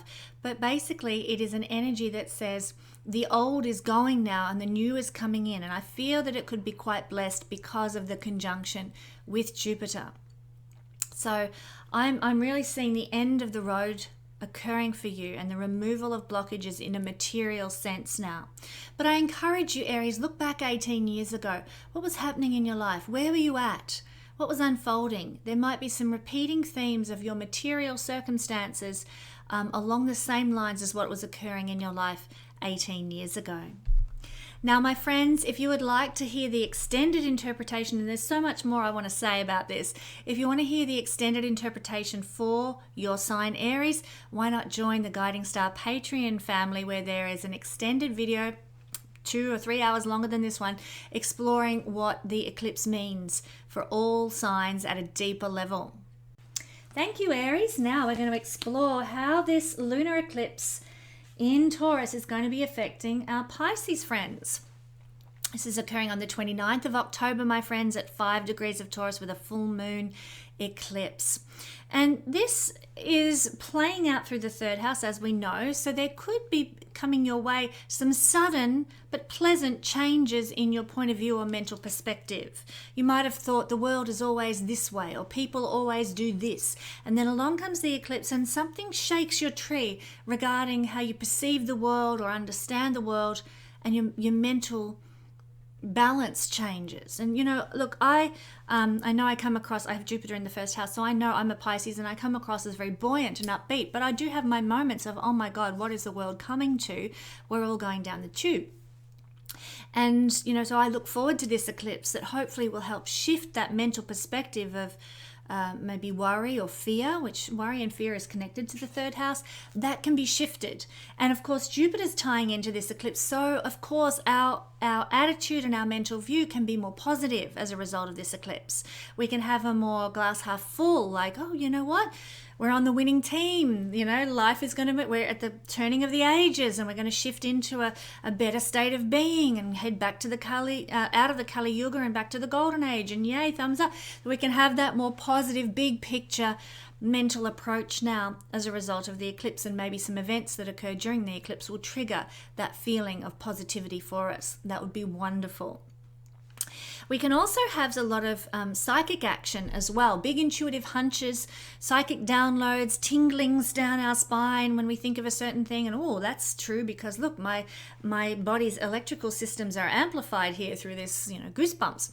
Trust those moments, because this eclipse will be activating that kind of energy in you. You'll think of a certain something, is that true, is that not true, and your body will respond and you'll know, so trust those energies now.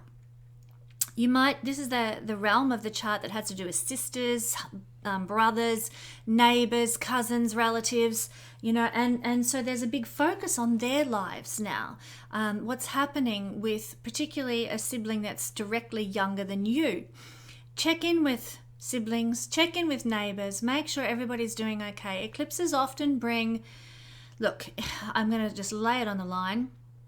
Eclipses can bring significant relational upheavals, and that can include separations, it can include passing away, it can include things like drawing closer, feeling united. So lots of ways this can manifest, and I want to encourage all my students of astrology out there, observe just how many stories of people passing you hear in the couple of weeks after an eclipse occurs. You will be gobsmacked at how often eclipses mean a transition. Now, I'm not saying that your sibling's going to pass away or your neighbor's going to pass away. I'm not saying that that's what's going to occur as a result of this eclipse. It's quite a positive eclipse because of its conjunction with Jupiter, plus also the moon's exalted in Taurus. So there's potential for blessing here more than there's potential for those sorts of terrible things. But there could be somebody or something in the life of a sibling where that passing away, change and dynamic does occur. For example, your sibling might have a pet die, or a neighbor, they might have their whole garden die because somebody accidentally lets the glyphosate run over the garden or something. There is this energy of a big shift and change in the life of the sibling, the neighbor, the cousin, whatever.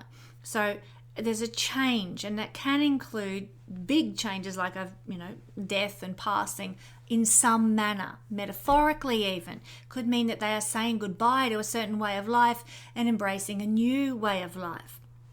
So change is imperative when we have an eclipse, and so it's going to be affecting maybe not you, my beautiful Pisces friends, but maybe a sibling, maybe a relative or a neighbor or something. There can be a loss of a sibling or a relative of a neighbor. Maybe your neighbor moves away and you get new neighbors. Maybe, a sibling decides, I don't want to talk to you anymore. And there's a loss of a sibling relationship. It frequently does happen as a result of eclipses. So changing of some dynamic in the life of a sibling or a neighbor, or their relationship with you changes. And I'm thinking of a few instances with regard to my neighbors and with regard to my siblings where that may actually play out. I'm kind of seeing some signs already that might be where things are going. But back to some other ways this can manifest, Pisces. There can be some surprising news that arrives in your life. This is the house. Third house is about news, getting the message, getting the word, and some surprising, because eclipses bring surprises, some surprising, but I feel also lucky or pleasant news arrives on your doorstep now.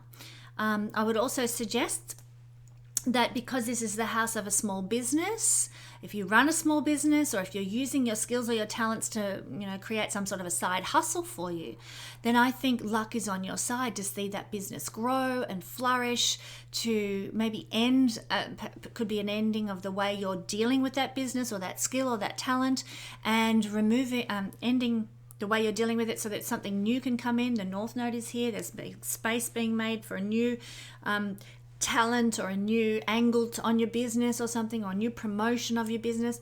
There's also the removal of blockages with the Saros cycle that we talked about. So there can be some removal of blockages with a business idea, with a small business that you're running, with that stall selling jam that you've got going on at the local farmer's market, using your skills and talents in the kitchen, or your skills and talents when growing veggies or whatever. Skills and talents are seen through the third house too. Taurus would be skills and talents with veggies and fruits and food. So that's why I use that example. But blockages where, maybe you weren't able to get a stall at the local market because they were all sold up. Well, the spot might open up as a result of this eclipse. And, maybe because of that, some restaurateur says, we want to have your jam on our crepes. And yep, we want to be the one restaurant in town that carries your jam, that kind of stuff. Good stuff, luck on your side, opportunities coming your way with small business or the use of your skills and talents, paying dividends now, especially if you've been working hard on growing these things, businesses and skill sets and that sort of thing. Removal of blockages, luck, pleasant surprise. This is what we're talking about here. Because it's a full moon, it does indicate, like I said, the culmination of something, the end of something, so that something new can come in. So it can be the culmination of of a business idea. Like, I'm thinking, I'm a Pisces rising, so maybe, I get to the point where I'm like, what? I'm a bit done with producing astro wheels, I think I'll just call it a day and I'll focus on doing readings instead. So it can represent the end of the road with something, so that you've got more time, more space, more energy to devote to something else with regard to skill sets and a business idea. That said, I'm not about to stop selling my astro wheels. If you want one, head on over to the website. Now, in ancient astrology, this was the natural house of the moon. In fact, in Vedic astrology, they still see the moon as very strong when it's in the third house. So this is a blessing for our Pisces people. But it's also an indicator that you have a message to share. You're like the ancient high priestesses who have, you're an oracle, a messenger of the gods, so to speak. So, there's something that you need to share, Pisces, as a result of this eclipse. Maybe some event happens that forces you to say, look, I have to speak out about this. I can't be silent anymore. I have to say my piece and make people aware. There's some message that the universe wants you to share. So have your ears open and your heart at the ready to, speak whatever the universe wants you to speak, and raise awareness in whatever way the universe wants you to raise awareness. There might be something that happens in your life that causes you to go down that road as a result of this eclipse. Now, my beautiful Pisces friends, if you would like to hear the extended interpretation for your sign about this eclipse, then join me at the Guiding Star Patreon family. It's only $5 a month. You can join for as long as you like or as little as you like. But there's going to be an extra video there where you can do a deep dive with me into what else is happening for your sign as a result of this eclipse. So let's head on over there, and I've got lots more to tell you. Okay, thank you, Pisces. Now, looking at my Aquarius rising, sun or moon people, the energy of the eclipse is falling for you in the 4th house. And this is happening on October the 29th at 5 degrees of Taurus, a full moon eclipse. So the impact is going to be most felt for you. The culmination energy of the full moon is going to be most felt for you in the 4th house. And this can lead to sudden changes in the life of the family. Could be pleasant surprises. Remember, I talked about that in the introduction, but still sudden and unexpected changes nonetheless.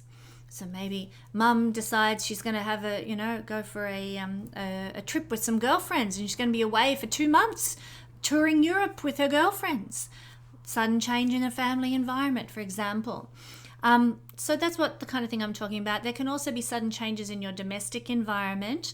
I shared in one of my recent videos, my recent short course on solar return analysis, about how unexpectedly one day I got a phone call from my mother, who was coming to the town in which I lived, and she needed accommodation for about 6 weeks, and she ended up living with me for 6 weeks. There's certain circumstances as to why that was the case, and I won't go into that here, but that's what we're saying. Some shift in your domestic situation. Maybe somebody comes to live with you for the next 6 months, or maybe a child leaves home and it changes the domestic situation. It could mean that you're renovating a house, and so there's the whole domestic situation is on its head for the duration of the renovation, that kind of thing. Sudden changes in your home environment, family dynamic, all that kind of stuff, but usually of a more pleasant variety because of the conjunction of the moon with Jupiter. Now, this is a placement for having a lot of psychic tuning in, psychic downloads, so to speak. So trust your intuition, especially any intuitive hits you get about family or about parents or about your home. You know, if you jump in the car and head off down the street and you think, oh, hang on, I don't think I turned the iron off. Well, this is a case where you need to sort of listen to your subconscious giving you that message and go back and check, is the iron off? Okay, because this eclipse energy is heightening our intuition regarding fourth house things, my friends. Now, the full moon usually means a culmination or the end of the road with something. So it's likely for our Aquarius friends that they're reaching the end of the road with some sort of relationship with a mother figure or a maternal figure or a family member, if not the maternal figure. They could be moving away, they could be changing residences. Probably not a falling out, because this is a positive energy with Jupiter, of course, but a shift in how you relate, a shift in the dynamics of your relationship in some way, shape or form. So again, that could happen unexpectedly, but wherever there's an ending, we're creating room for new beginnings, and that's the nature of a full moon that's being triggered, a full moon eclipse that's being triggered by the North Node, which is about fresh starts and new beginnings. So something is ending with family, with home, to enable a new beginning to take place. So it's the end of an era, the end of the line, if you like, with regard to a garden or a home situation or a domestic situation. You might feel like you've outgrown the house you're living in, and your family needs to, move to something that's more suitable to its current state. You might be downsizing because maybe the family's left home and it's just too big a house for you to manage. So there's an end of an era, leaving one way of being so that you can embrace a new way of being that might be the manifestation of this energy. But the bottom line is, luck is on your side because Jupiter is involved in this chart, as we talked about, and therefore bringing the most amount of blessing to this particular situation. There could be some issues that arise because of the nature of this eclipse that we talked about in the introduction. Issues that arise around security, stability, and finances, particularly pertaining to real estate or home situation, home life. That might come up. There might be a certain event that unfolds that makes you sort of reevaluate, your home situation or the stability of where you're living and that kind of thing. And if that's calling you to make changes, go with that pull, go with that guidance from the universe under this energy, because eclipses are trying to lead you into your destiny and your purpose and give you more meaning for life. So that's what I'm seeing for my Aquarius rising sun and moon friends for here on YouTube. But if you would like to hear more about how this energy is going to be playing out in your life, then why not join the Guiding Star Patreon family? It's only $5 a month. And if you go there now, you get access to not only this extended eclipse video, but the previous extended eclipse video as well, forecasts for all signs, personally for you. And plus I also provide teaching videos throughout each month as well, exploring astrology at a deeper level. So never been a better time. Come and join me at the Patreon family and let's dive into this energy a little deeper. Thank you so much, Aquarius. Now moving on to my Capricorn rising, sun or moon friends. What we've got going on here is an eclipse forming to your 5th house, my beautiful Capricorns. What does this mean? Well, basically, the 5th house activation by an eclipse, and this is happening on the 29th of October at 5 degrees of Taurus, could mean some sort of dynamic change and something that you didn't expect, but usually a pleasant surprise might be about to occur with a boyfriend or a girlfriend or some sort of live-in lover. Some of you might separate. Now, I know I said a moment ago this could be a pleasant surprise, but if you do decide to separate, it's going to be like, oh, thank God, that was getting too much for me, it was too intense, or I was over that relationship or whatever. It could feel like relief, right? But possibly this can also be an indication that some new lover comes in. And why? Because the full moon is a culmination, the end of the road. You've gone as far as you can with some romantic situation, and because of that, you create space. It ends, it's over.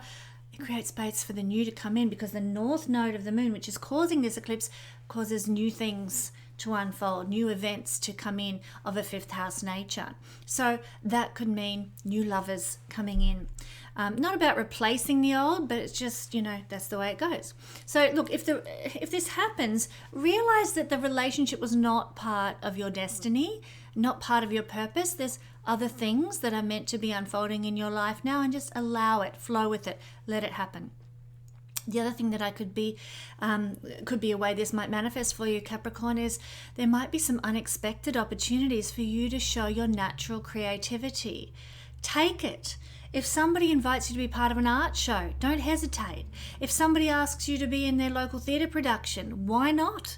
If somebody says, hey, look, I want you to be a bit part in some sort of film I'm putting together, why would you say no?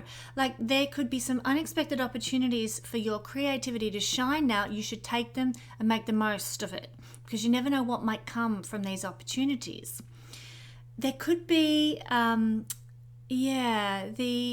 lucky breaks, surprising lucky breaks that come for some people in terms of heading towards being a celebrity or being popular or being well known, because Jupiter is a planet of luck, and when Jupiter is with the moon, it can bring more popularity and recognition. And of course, this is happening in the fifth house of celebrity.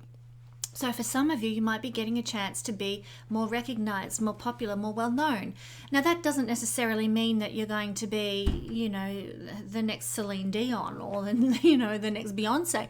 But it could mean that you are in your community recognized, known as the star of the local theatre production or something. Or maybe you're recognized as, being the person who saved the cat from being up a tree, and you make the front page of the newspaper or something like that. It'd be hard up for news if that was the case, wouldn't you? But that's what we're looking at here, some recognition, some celebrity status that comes as a result of this eclipse. Lucky break for you too as well.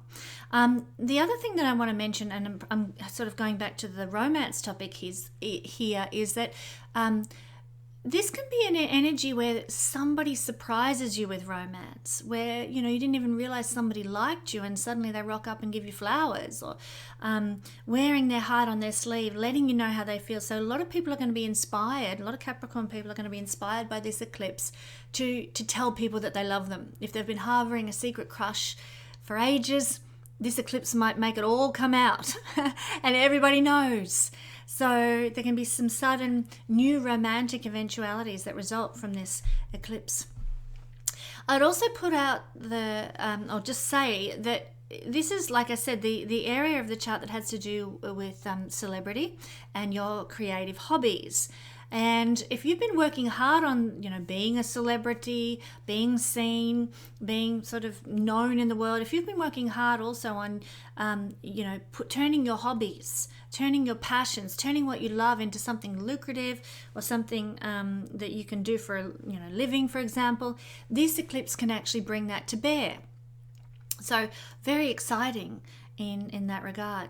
But mostly I feel the majority of the ways this exhibits is with love. Certainly when I've had eclipses in my fifth house, it's always brought love relationships or connections, even if it's just a short type of dating relationship that lasted maybe a month or 2 months. It was designed to get me out of a rut, to shake me out of my tree and get me aligned with my destiny. North Node is our destiny point, and sometimes we need a kick in the pants in some way, or we need other people to come into our lives to sort of veer us off into the right direction we're meant to be going, because we got distracted by this shiny thing over here. So even if a relationship comes in and it's not long-lived as a result of this eclipse, know that it's for your greater good. Know that it's designed to take you into a deeper sense of purpose and meaning for your life, my friends. Now, as I said, this eclipse is being caused by the North Node, so it means the end of something and new beginnings. And this can apply to your children.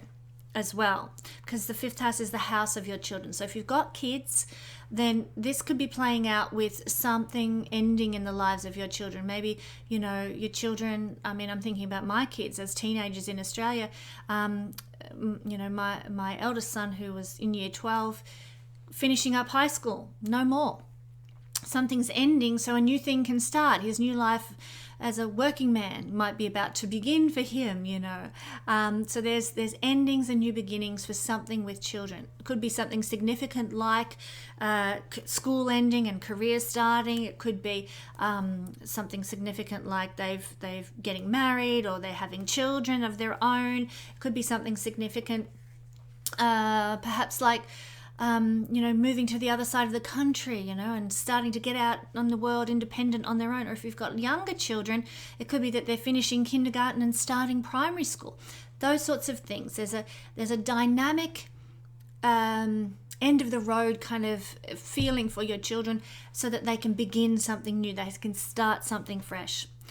So that is the energy that I'm seeing that's being influenced by this eclipse, Capricorn. But I have so much to share, and really deep, more specific things to share with you. So if you would like the extended interpretation of this eclipse energy for your sign, why not join the Guiding Star Patreon family? If you join at Bronze Star level, it's only $5 a month, and you get access to 3 different videos, 2 forecasts and an astrology learning video. But this particular extended video, it's going to do a deep dive into what this eclipse is all about. You don't want to miss it. Come join me at the Patreon family.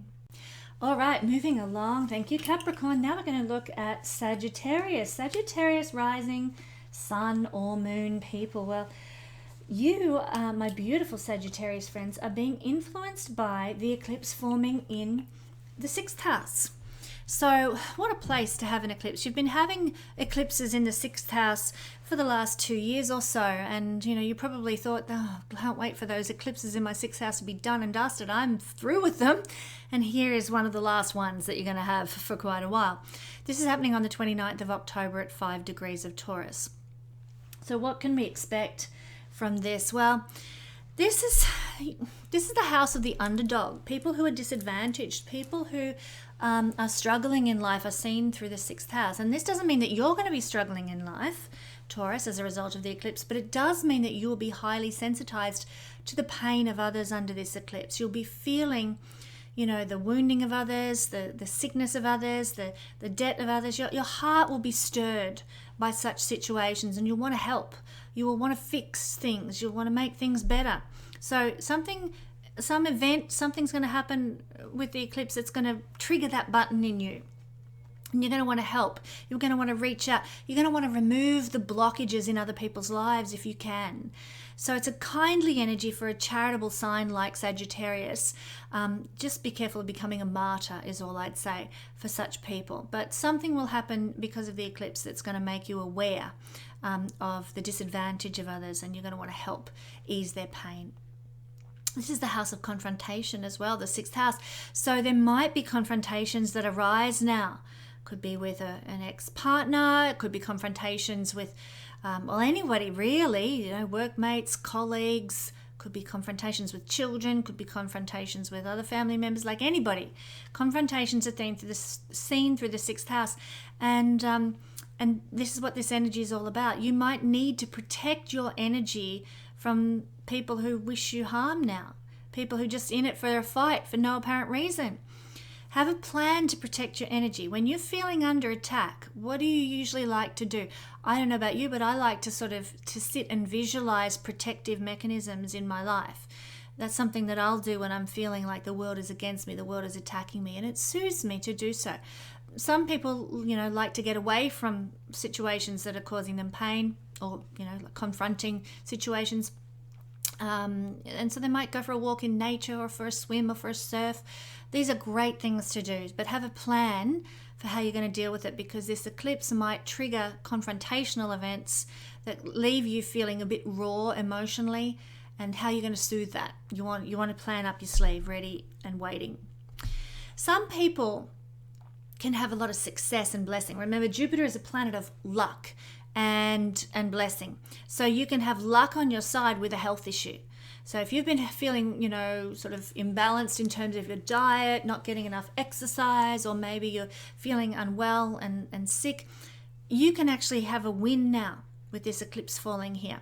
You could win over a health issue. You could win over a court issue. You get a lucky break with these areas. You could win against some difficult person you've been battling against with it at work. It's the end of the line with those yucky things, because what is the full moon all about? It's culmination. It's getting to the end. So something that will happen around the time of the eclipse, that's the culmination. Maybe, and quite literally, this could play out in that you've been going through divorce proceedings and they could come to an end as a result of the eclipse in the 6th house of divorce proceedings. Come to an end of the line, culmination. But what does that do for you? It allows you to have new beginnings, new starts, turning over a new leaf, fresh energy comes in, because that old energy, that old divorce, that old court case, that old difficult person, that old health issue is gone now, and you're free to make a fresh start. End of the line and new beginnings coming in. I love a new moon like this. Sorry, I love a lunar eclipse like this. A full moon with the North Node really empowers us to start things fresh. And I love doing that, turning over a new leaf. So it's the end of the road with some sort of conflict situation, some sort of area of disadvantage, maybe end of the road with a debt, end of the road with, like I said, a health issue, end of the road with a conflict. And there's a change of circumstances that now comes sweeping in. And I know a lot of you Sagittarius people are quite ready for that to come your way. It can also indicate maybe a fresh start, or a new beginning, or a lucky break with a work situation, working for someone else. I'm not talking about your own business. I'm not talking about, making money through your own actions or entrepreneurial endeavors. I'm not even talking about high-flying careers and leaving a legacy. I'm talking about the day-to-day paying the bills. Fresh starts come your way because of this eclipse, with being able to pay the bills, being able to have a job that gets you from A to B each week. So that can happen. Some of you might be seeing the path open up before you regarding work. There can also be, for some of you who have pets, there could be a change in circumstances with a family pet or an animal that comes your way as a result of this eclipse. That can be a pleasant surprise. I doubt it's going to be something horrible. So, more likely a pleasant surprise. Maybe your pet's had a health issue and they're suddenly better or something like that. You don't have to fork out a ton of money at the vets. That's the kind of thing that we might be looking at here. So, some of you might be in debt. 6th house is debt. But the energy of this eclipse in Taurus is all about security, stability, and finances. So there might be revealed to you at the time of this eclipse some way to deal with imbalanced finances or a debt issue that you are trying to navigate. So that could be a real benefit for you as well. And that's all I want to share with my YouTube family here for my Sagittarius friends. But if you would like to hear more about how this eclipse is playing out and what it's doing for you, then why not join the Guiding Star Patreon family? There I've got big video, a bit like an extended version of this video, where you can do a deep dive and explore in greater depth what this is all about for you. What does it mean to be having an eclipse affecting your 6th house? And this is information that I'm not sharing anywhere else on YouTube, so you don't want to miss out. For $5 a month, you can get access to 2 eclipse videos, extended eclipse videos, and an astrology learning video for this particular month. So come join me. All right, thank you, Sagittarius friends. Moving on to Scorpio. Scorpio rising, sun and moon people. The energy of the eclipse is being felt for you through the 7th house, a very important angular house. And this is occurring on the 29th of October at 5 degrees of Taurus. So this eclipse is going to bring a lot of sudden changes and hopefully pleasant surprises, as I discussed in the introduction, to your relationships, to marriage partnerships, business partnerships, collaborations, relationships with clients, relationships with your audience. Your hard work to build an audience or to build clients, it's going to pay dividends under this particular energy as well.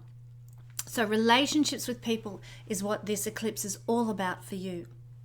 Now, Scorpio, if you are a part of some business partnership or marriage or some sort of relationship that's been working well, working favorably, what this eclipse is going to do is bring in a pleasant change or a redirectioning that is actually good for you, that uplifts the relationship even more, that helps the relationship feel rewarding and fulfilling for you in some way. It makes the relationship more secure and stable, and perhaps even financially flourishing as well in the sign of Taurus. That is a possibility. It's like you're blessed and luck is on your side. That's if you've been having a good, solid relationship in whatever capacity up until this point of this eclipse. But if you haven't been, if you've been in a relationship where things have been strained, then eclipses invariably break relationships apart. I just have to warn you about that. I see it time and time and time again. Someone comes to me saying, I'm not happy in my relationship. I look at where the next eclipse is falling. Oh my God, the relationship's about to end. Lo and behold, it does. It happens every time. So if you are in a fractious business partnership, if you're in a marriage relationship and it just feels like it's been dead forever, it is likely to end. And if it doesn't end, it's likely that something will probably happen that's going to have you walking on eggshells. It's going to be an awkward relationship to remain in. Is it really going to be the relationship for you? Like I said in the introduction, these things happen. Eclipses cause events that take us into our destiny, particularly when the North Node is involved, as in this instance. This is because the North Node's involved in this eclipse, what is going on is that something is ending. Full moon is culmination. You've gone to the end of the line. Can't get any bigger. Can't take it any further. Full moon is endings, and the North Node brings in a new beginning. So maybe you're ending being in a shitty relationship so that you can start feeling free, start feeling independent, start feeling more like yourself again. If you're in a positive relationship, you might be ending one level of that relationship and beginning a whole new level. Maybe you've been dating for years and the eclipse comes along and you get engaged. Maybe you've been engaged for a year or so and then eclipse comes along and you just set the date for the wedding and you're going to get married. You're taking things to a positive next level when the relationship is strong and flourishing. But if it's not, then you're moving on to something else that is more fulfilling, that is part of your destiny, that is the right relationship for you. And for anyone who's single out there, this can be a time when you can fall in love, when you can meet somebody new. Now, in my When Will Love Come course, I do talk about how eclipses can cause love relationships to unfold, but also there are other triggers as well. So you need more than just an eclipse, although an eclipse is a terribly potent energy for causing love to come in. It can happen. I met my first husband on an eclipse, like a week after an eclipse that occurred on our ascendant. Both of us, we have a very similar ascendant. It was a very karmic relationship. So it is a key leverage factor. And there are other things. If they're tying in as well, there's no two ways about it. You're going to fall in love.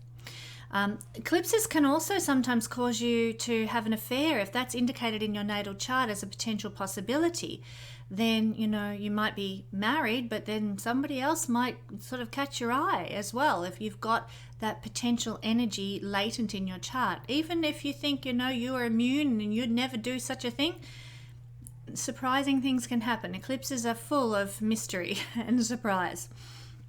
So that's what we're seeing with the eclipse affecting the relationships. Now, there are other things that the seventh house relate to as well, but we mostly focus on the connection, the partnership, the relationship. But essentially, this can also represent a time when you've reached the end of the road with a court case that you've been involved in, or with dealing with some lawyers in some way, with some negotiations or business deals that you've been a part of, with some contractual situation. Contracts are seen through the seventh house. You've got to the end of the road, the culmination period. It's drawing to a close, and now you're about to end that thing so that new things can come in, a new contract can be made, or a new situation in life where you don't need a lawyer so much, or not always in court dealing with some issue. That can be the case as well. And of course, this eclipse has to do with removal of blockages. So if you felt blocked in a relationship, if you felt blocked with some business deal, if you felt blocked with a court case that just won't move ahead, you might find that this eclipse just opens the gateway and away you go. The blockage is gone. The resolution is easy to find and achieve now. So in that sense, this could be a very positive eclipse for our Scorpio friends. Luck is on your side. Jupiter is involved with this eclipse, and so the luck comes into these relationships and contractual business agreements that we see through the 7th house. That's what I wanted to mention for my Scorpio friends. Now, I also want you to know that I have a lot more to say about this eclipse and how it's applying to you in a very personal manner. But you need to join the Patreon family if you want to find out all about that. And all you need to do is go to the link in the description below and sign up for a month or however long you want to sign up for. Get your free goodies, get access to all the videos that are there, and join me for an extended version of this eclipse breakdown for all signs. Thank you, Scorpio. Moving along, it's Libra's turn. Libra rising, Libra sun, Libra moon. Well, the energy of the eclipse is in Taurus on the 29th of October, the full moon eclipse, and that's your 8th house, Libra. So this is where you can expect sudden changes, and oh my God, sudden changes, all right, because guess what? This is the house of sudden changes, and eclipses bring sudden changes. So this is a shocking energy, an energy of like, whoa, didn't see that coming, that came out of the blue. What it can bring in the 8th house is amazing intuitive downloads. You know, you're going to be very insightful now, Libra. Trust those goosebump moments. Trust those premonitions and prophetic influences. Trust your own inner knowing. It won't lead you wrong. This is a powerful energy of, I guess you'd call it divination or prophetic information. Trust it. That's the first thing I want to say. There's also, with this combination, a big energy of change and rebirthing and regeneration. So, you know, the way you've been living, it's not going to keep going on the same way. Your life is about to turn around in quite a remarkable way. This is an eclipse that brings us to the end of the line, so to speak, the end of the railway line, the end of the line in your life, because the full moon represents culmination. The fulfillment of something. Can't go any further, can't get any bigger. Full moon is it. And so it represents endings in some way, the big achievement pinnacle point. But the thing is, it's with the North Node. And what's the North Node all about? It's new beginnings, fresh starts, turning over a new leaf. So something is ending and culminating so that you can begin something new, and it's happening in a big way. It's happening in a shocking way, in a surprising way. You won't have seen it coming. And so be prepared, I would say, Libra, for any eventuality. You know, if my YouTube platform folded, what have I got to do to be ready? I have to have a Rumble platform. I do actually have a Rumble platform for anybody who is interested. Head over there and follow along with me on Rumble if you would like to. But we need to, we Librans, I think, need to, with this eclipse happening in our 8th house, be prepared to regenerate ourselves in some way. That can be in any way. It need not be business or marketing or, social media platforms. It could be, maybe you've been living in a certain place and that's about to come to an end and you're about to move somewhere else and have a brand new fresh start with a new community or a new group of friends. An old group of friends ending and a new group of friends about to be formed. It could be anything in life. So new financial situation, new career situation, new domestic situation. Like the possibilities of where it could play out are quite variable. But the 8th house does speak to rebirthing in a significant way and usually in a very rapid, fast way. Now, let's look a bit at the nature of this eclipse, Libra. The nature of this eclipse speaks to, with the Saros cycle, a rapid removal of blockages in life.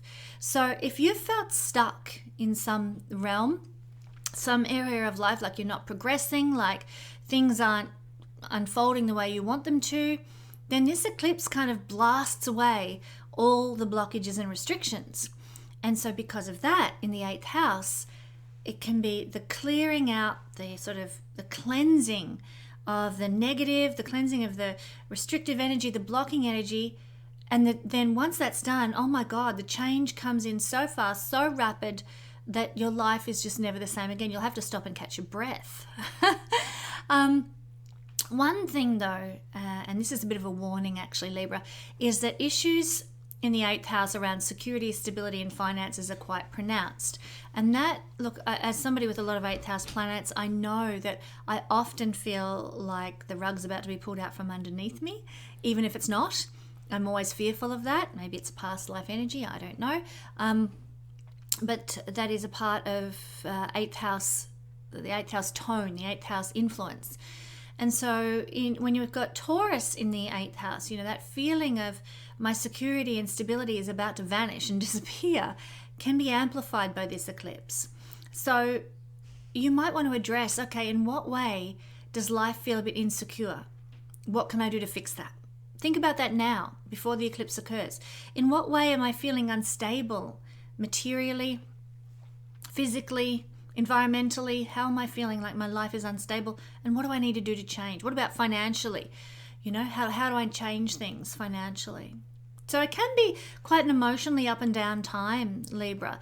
You might have been in this state perhaps for the duration of the eclipse season so far, and the eclipse gateway could be also bringing those sorts of issues to the fore. Just write it out as best you can. Have some strategies for helping you feel more balanced, you know, for finding peace, for soothing your, you know, any worries, any fears that are, you know, amplifying at this time. Maybe, I mean, it's probably a bit late notice now, but having a rainy day bank account can help you feel a little bit more stable perhaps, or some money in a piggy bank, that kind of thing.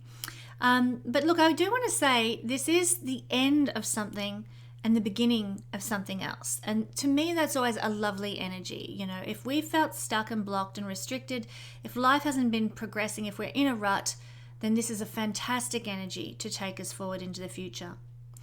The final thing I want to mention to my YouTube audience is that this is the realm of the chart that has to do with other people's resources.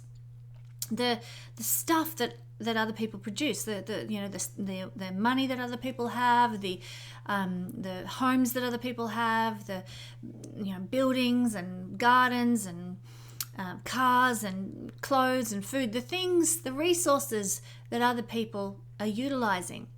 And with an eclipse here, it might be telling you that something is about to change, or maybe some business partner or a marriage partner is about to reach the end of the road with a certain state of being regarding their resources. Now, sometimes eclipses can bring blessing, and I would say this is the case because of Jupiter. Jupiter in a conjunction with the moon here can bring, it's a very highly manifesting combination, Jupiter and moon. So it says to me that if you are in some sort of collaborative partnership, your partner might be about to experience some sort of blessing of resources, some growth of resources, flourishing of resources. And of course, when our partners do well, we do well. We want our partners to succeed and to flourish and grow and be successful. So Librans, this could be the case too. Something might be about to happen in the life of your partner where their resources expand, Jupiter energy of course, grow, become more abundant and bigger. And so that indicates perhaps an end of a struggle financially for a partner, and a movement into a fresh beginning of prosperity and luck, because luck with Jupiter here in this eclipse is on your side. So that could be very positive, and I hope it is. Now, if you would like to hear more about how this is going to be affecting you, and I do a deep dive into this for quite a period of time, it's a very long video on my Patreon page all about this, why not join me at the Guiding Star Patreon family? It's only $5 a month. And then you get access to all sorts of free goodies, and you get access to a ton of videos all about astrology, and a monthly astrology forecast, a couple of monthly astrology forecasts actually, where you can explore more about astrology and how it applies to you. So head on over, the link's in the description below. Come and find out more about what's happening as a result of this eclipse. Thank you, Libra. Okay, Virgo rising, Virgo sun, Virgo moon people. You will be experiencing the eclipse activating your 9th house on the 29th of October. And this is occurring at 5 degrees of Taurus. Now, the 9th house is where this activation is occurring. And the 9th house has to do with belief systems. It has to do with ethics, morals, philosophies. And what this eclipse is all about, because the full moon represents culmination, is that you're achieving a level of culmination with a certain belief system or approach to life or philosophy that you've carried. It's time to broaden your horizons. It's time to, move the tent pegs back, as we say. It's an old saying that says, you want to expand the experience you're having, the experience you're living. And this can be in terms of ethics, morals, philosophies, beliefs, whatever. So it's time for a change, and this eclipse is going to bring it.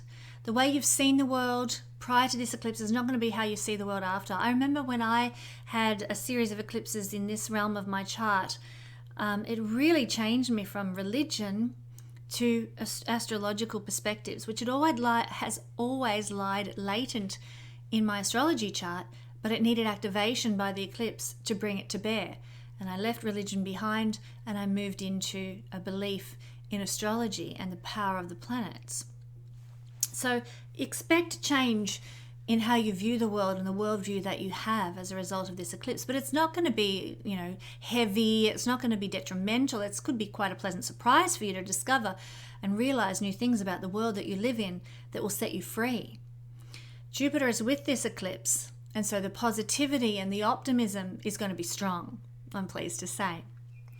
Another way that this might manifest is connection to culture, traveling, international affairs. They're seen through the ninth house. So any relationship you might have had with another culture, maybe you traveled every 6 months to France to do business or something like that, that might be coming to an end now. Remember, this is a culminating energy, but in doing so, it's going to give you more freedom to move into other areas. Maybe you'll start traveling to Spain every 6 months instead of France to experience something new. So connections to other culture might be ending now in some way, but that's in order to make space for new beginnings to emerge. Also, the ninth house has to do with inspirational figures, teachers, gurus, mentors, that sort of thing. Even father figures, we could say as well. And there's a change on the horizon with those people. You might have always looked up to a certain inspirational figure or YouTube guru or something, and then you might find something out. There might be some news you receive about that person as a result of this eclipse, and you're like, oh, hang on a minute, I don't see them quite in the same light anymore. I'm not going to follow them anymore. I'm going to change that. So the people that we looked up to, the people that we revered, can actually, we can have a big shift of perspective on those people as a result of the eclipse.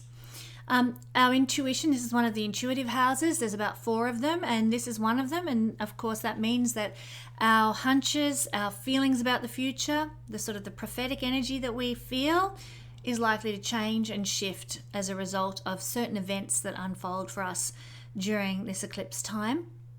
This can also be, this energy of the chart can also bring about a new love if you're looking for your second life partner, because this is the house of the second life partner. Now, you'll need other triggers forming in your chart as well, but this is a pretty potent one, an eclipse in the house of the second life partner. If you're looking for your second husband or second wife, and that's what you're after, then this could be the right energy that triggers that coming into being in your life. And I would suggest that it could mean for some people suddenly falling in love with somebody from a different culture or a different background as well, because of the nature of the ninth house being very foreign. Not all our second partners, life partners, are foreign people, but with the North Node activating this energy and Jupiter part of this energy, somebody from a foreign culture is likely to be part of that triggering energy. Now, if you felt that life is full of blockages when it comes to ninth house thing, you're blocked in being able to go study somewhere, you're blocked in being able to travel to a faraway place like you've always wanted to, well, this eclipse energy can blast those blockages out of your life, and all of a sudden you've got every opportunity under the sun to study, to learn more, to travel to another place. So in that sense, it could be quite exciting, quite empowering for you to move forward in those realms of life, Virgo. Now, there's so much more I want to share about this eclipse and how it's affecting us personally, but you'll need to join me at the Patreon family, and the link's in the description below. It's $5 a month to join, and you get access to all sorts of goodies, free goodies and videos. And of course, one of those videos this month is this extended version of the lunar eclipse and what it will be doing for us and what it's bringing to our life. So I hope to catch you at the Patreon family. Alrighty, my Leo rising, Leo sun, Leo moon people. Well, the energy of this eclipse, boom, is falling for you in your 10th house. So this is where you might get a pleasant surprise or expect some sudden changes unfolding in your life. And of course, this eclipse is happening on the 29th of October at around 5 degrees of Taurus. So in this eclipse, we're seeing the energy of our hard work really paying dividends and paying off for us.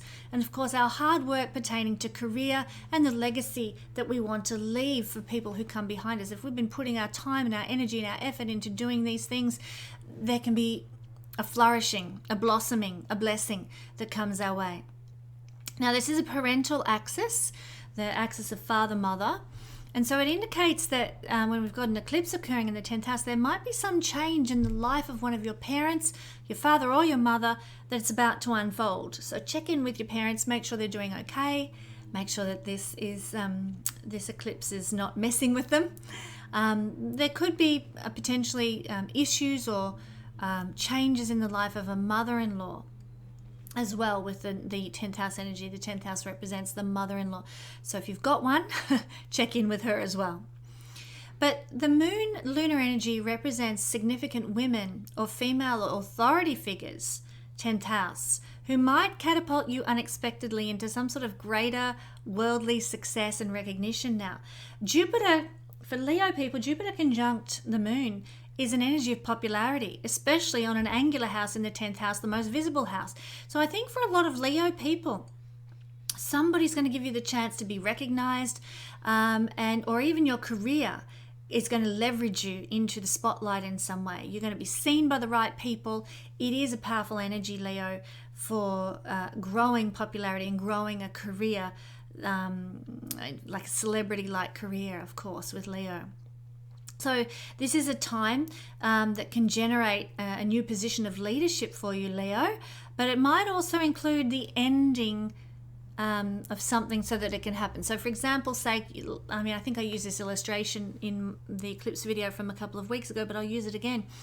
Let's say you've had all your Saturdays free for forever, and your child is in the little league, softball, baseball group, and that your approach to be, their trainer, their leader, and so you say, yes, I will, no worries, I'll be the the parent responsible, and you take on that position of leadership. Lo and behold, there go your Saturdays, and sleeping in or having them to yourself. Now that ends as you take on a leadership position. So that's what we're talking about here. There's the end of the line with some sort of career situation or some sort of leadership situation, so that some new manifestation occurs in your life, and it might be more responsibility, and it might be more duty, as is the nature of the 10th house. Some good news for Leo people who are a bit lost at the moment is that an eclipse like this in the 10th house can cause us to discover the career of our dreams. Suddenly we have meaning, suddenly we have purpose, suddenly we know where we want it to be at. And that often happens through some triggering that the eclipse gives.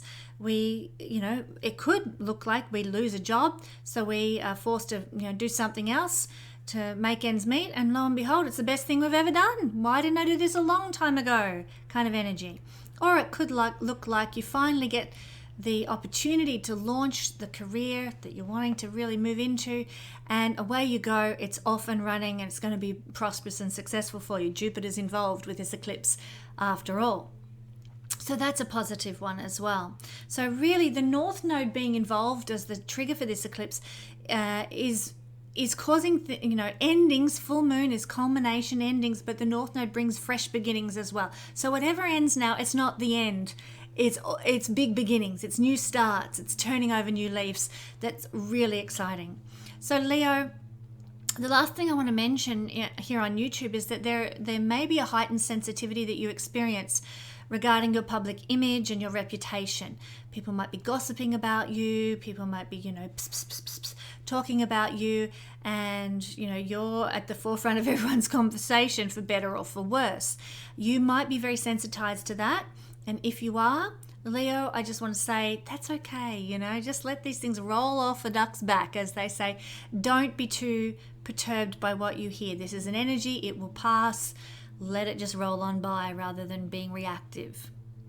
So Leo, I want to conclude what I'm sharing on YouTube here, but there's so much more I want to say about what this energy will be bringing you.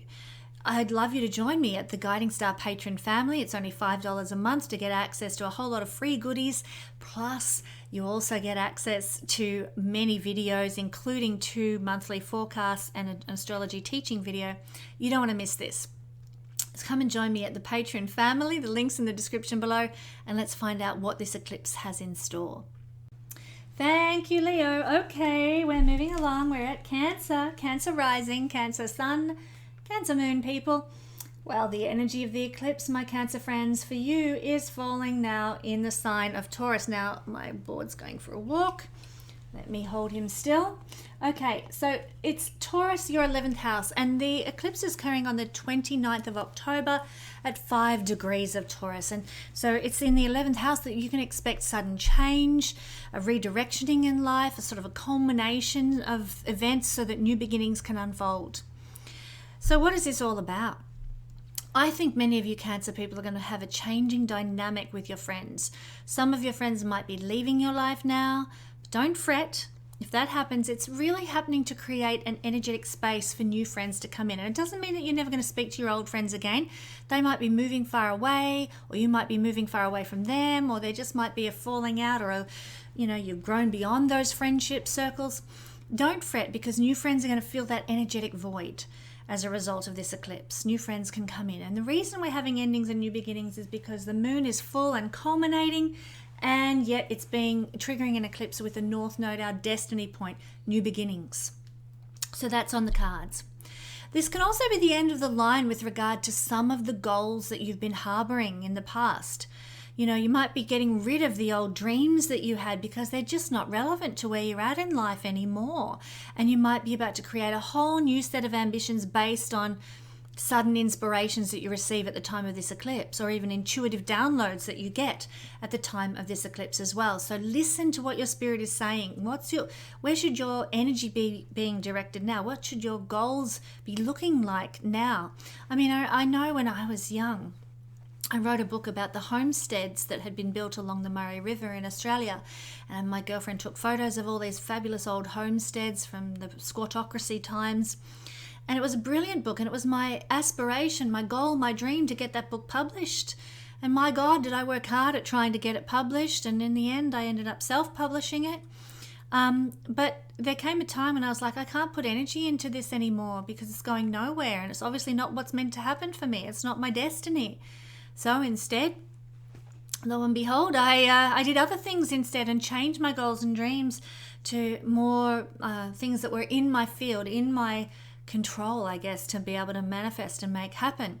Something that, in those days, you had to rely on distribution. You had to rely on publishers. It wasn't the days when you could put something out as an ebook online and everybody could have access. It wasn't like that at all. So we are in better times, I think, with regard to that sort of thing than we used to be. We can publish things. We can, release our own films, our own videos. We can do our own thing at the moment in the world, and I think that's been a wonderful form of progress. It's given people a lot more freedom than we used to have. But that said, my goals and dreams changed, and your goals and dreams might be changing now to embrace the new and let go of the old if that's what's happening. This is also an energy, Cancer, that could indicate the end of the line or a change in relationship with an older sibling. The 11th house represents older siblings, if you've got any, or the one above you. And so there's likely to be something unfolding in their life because of this eclipse that's occurring in the 11th house of your chart. Check in with them, make sure they're doing okay, make sure everything is working well in their life. Be there with love and kindness and support where you can, in appropriate circumstances. Of course, not everybody has good relationships with their siblings, but if you do, check in. I feel, my Cancer friends, that this is an energy where you're going to encounter the right people at the right time. Probably a woman as well, because this is a lunar feminine energy.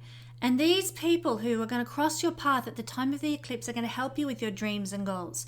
They're going to help you generate more gainfulness in your life.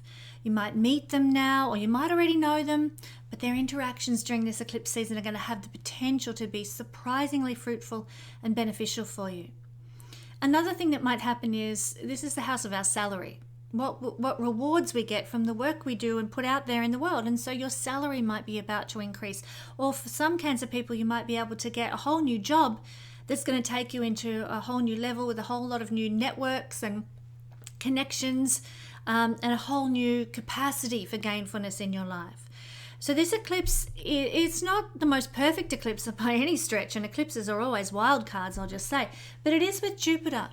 So there's blessing with this eclipse, there's growth and expansion with this eclipse, there's abundance with this eclipse, and I'm very pleased to be able to share that with you. We hope to see that. We like Jupiter tangoing with an eclipse energy because he's the great benefic and he brings benefit. So I'm seeing fresh starts, new beginnings, and luck on your side with gainfulness, with rewards, with friendships, with networking, and people who have got your back to help get you forward in life. So my beautiful Cancer friends, I hope this eclipse is a true blessing for you. If you would like to know more about how this eclipse is playing out in your life, come and join me at the Patreon page. I break it down in greater detail for all signs. You don't want to miss this. It's only $5 for access for a month to my Patreon family and all the videos that are on there and the freebies that are available. Come join me and explore in greater depth what this eclipse is doing for you. Thank you, Cancer. Well, my beautiful friends, we are getting to the end of our eclipse video for this season, and we're moving to Gemini rising, Gemini sun, and Gemini moon people. What is unfolding as a result of this eclipse in your life? This eclipse is occurring on the 29th of October at 5 degrees of Taurus. Well, hang on to your hat, Gemini. This is the placement for getting a ton of psychic downloads that could absolutely blow your mind now. Highly prophetic energy. And remember, you are the sign of the messenger of the gods, so you got a prophetic message for us all. Maybe leave a note in the comments section. I want to know what prophecies you're getting. Basically, Gemini, don't discount anything that comes through now. You should be expecting guidance in your dreams, in your visions, daydreams and night dreams, that is. Messages from Spirit are coming through now, loud and clear and strong, expansive messages, because Jupiter's involved in this energy. So I'm excited. What's the word? What's the word on the street, Gemini? Let us in to know. But this is an eclipse energy that speaks to us of a culmination with something. It's a full moon energy, which it's all about culmination, and we can't take anything any further. It's as full as it's going to get. But it's also a full moon energy with the North Node, which is about new beginnings. So it's really an eclipse that speaks to something ending in order to make space for new beginnings to start. And so it's the end of the line, I think, for something from your past, something from your childhood. It might be an old trauma that you're now letting go of so that new happiness and joy can start flooding into your life. It could be an old habit, it could be an old belief, an old behavior, some old psychological wound that you're saying, oh, time to let it go. Consciously or unconsciously, it's happening. That's what this eclipse is really speaking to you about. It's very profound when we have an eclipse in the 12th house. We often don't know that it's even going on until we look back on our lives a little later down the track and go, oh my God, that was the catalyst. What happened at the eclipse? I've never been the same since. So there's a real disintegrating, dissolving out of your life, some negativity from the past, so that some new energy can come flooding in. New sunshine, new joy, new rainbows can come flooding in to your life. This is a house of miracles. And, if we're manifesting at the highest level of consciousness, it's the miracle house. And so, there could be some miraculous healing that occurs as a result of this eclipse, because the divine is about to touch your life in some way and you're never the same. And that could be, like I said, healing from an old wound. And of course, that's miraculous when that happens. It leaves us light, it leaves us free, it leaves us living the life we dreamed of living. But it could also be something else. It could actually be practical miracles as well. You know, something happens and you can pay that bill off. Something happens and you find the right healer who transforms your physical health. Some miracle happens and you instead of being so lonely, you create wonderful friendships and groups and networks that transform your life. So miraculous healing on many levels comes your way now, and often this is a result of good karma from the past. And I just want to reiterate that because Jupiter is the planet of good karma, and Jupiter is conjunct this eclipse right now as well. So Jupiter, the planet of good karma, coming to bear in the house of past lives. There's, if you encounter new people, they're going to be a blessing from your past. If you encounter freedom in the soul, it's because you've done good deeds of kindness and charity throughout your past lives that are now coming back to reward you. You've sown well and reaping the harvest, as they say.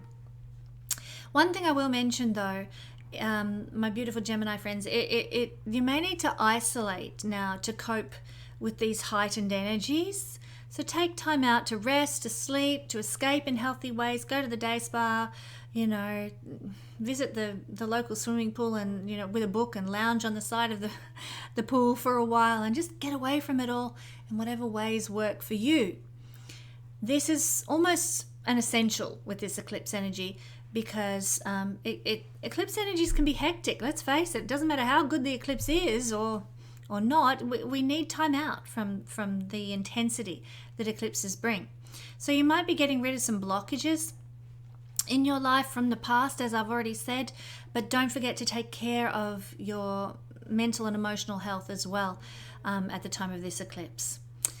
So that's what I'm seeing as playing out and being important for our Gemini friends. Now, if you would like to know more about how this eclipse is affecting you, I've got so much more to say about this at the Patreon family. All you've got to do is join through the link in the description below, and you'll get access to a video expanding on these ideas at a greater level and with plenty of information for you to learn all about how the eclipse is going to affect you in the 6 months ahead.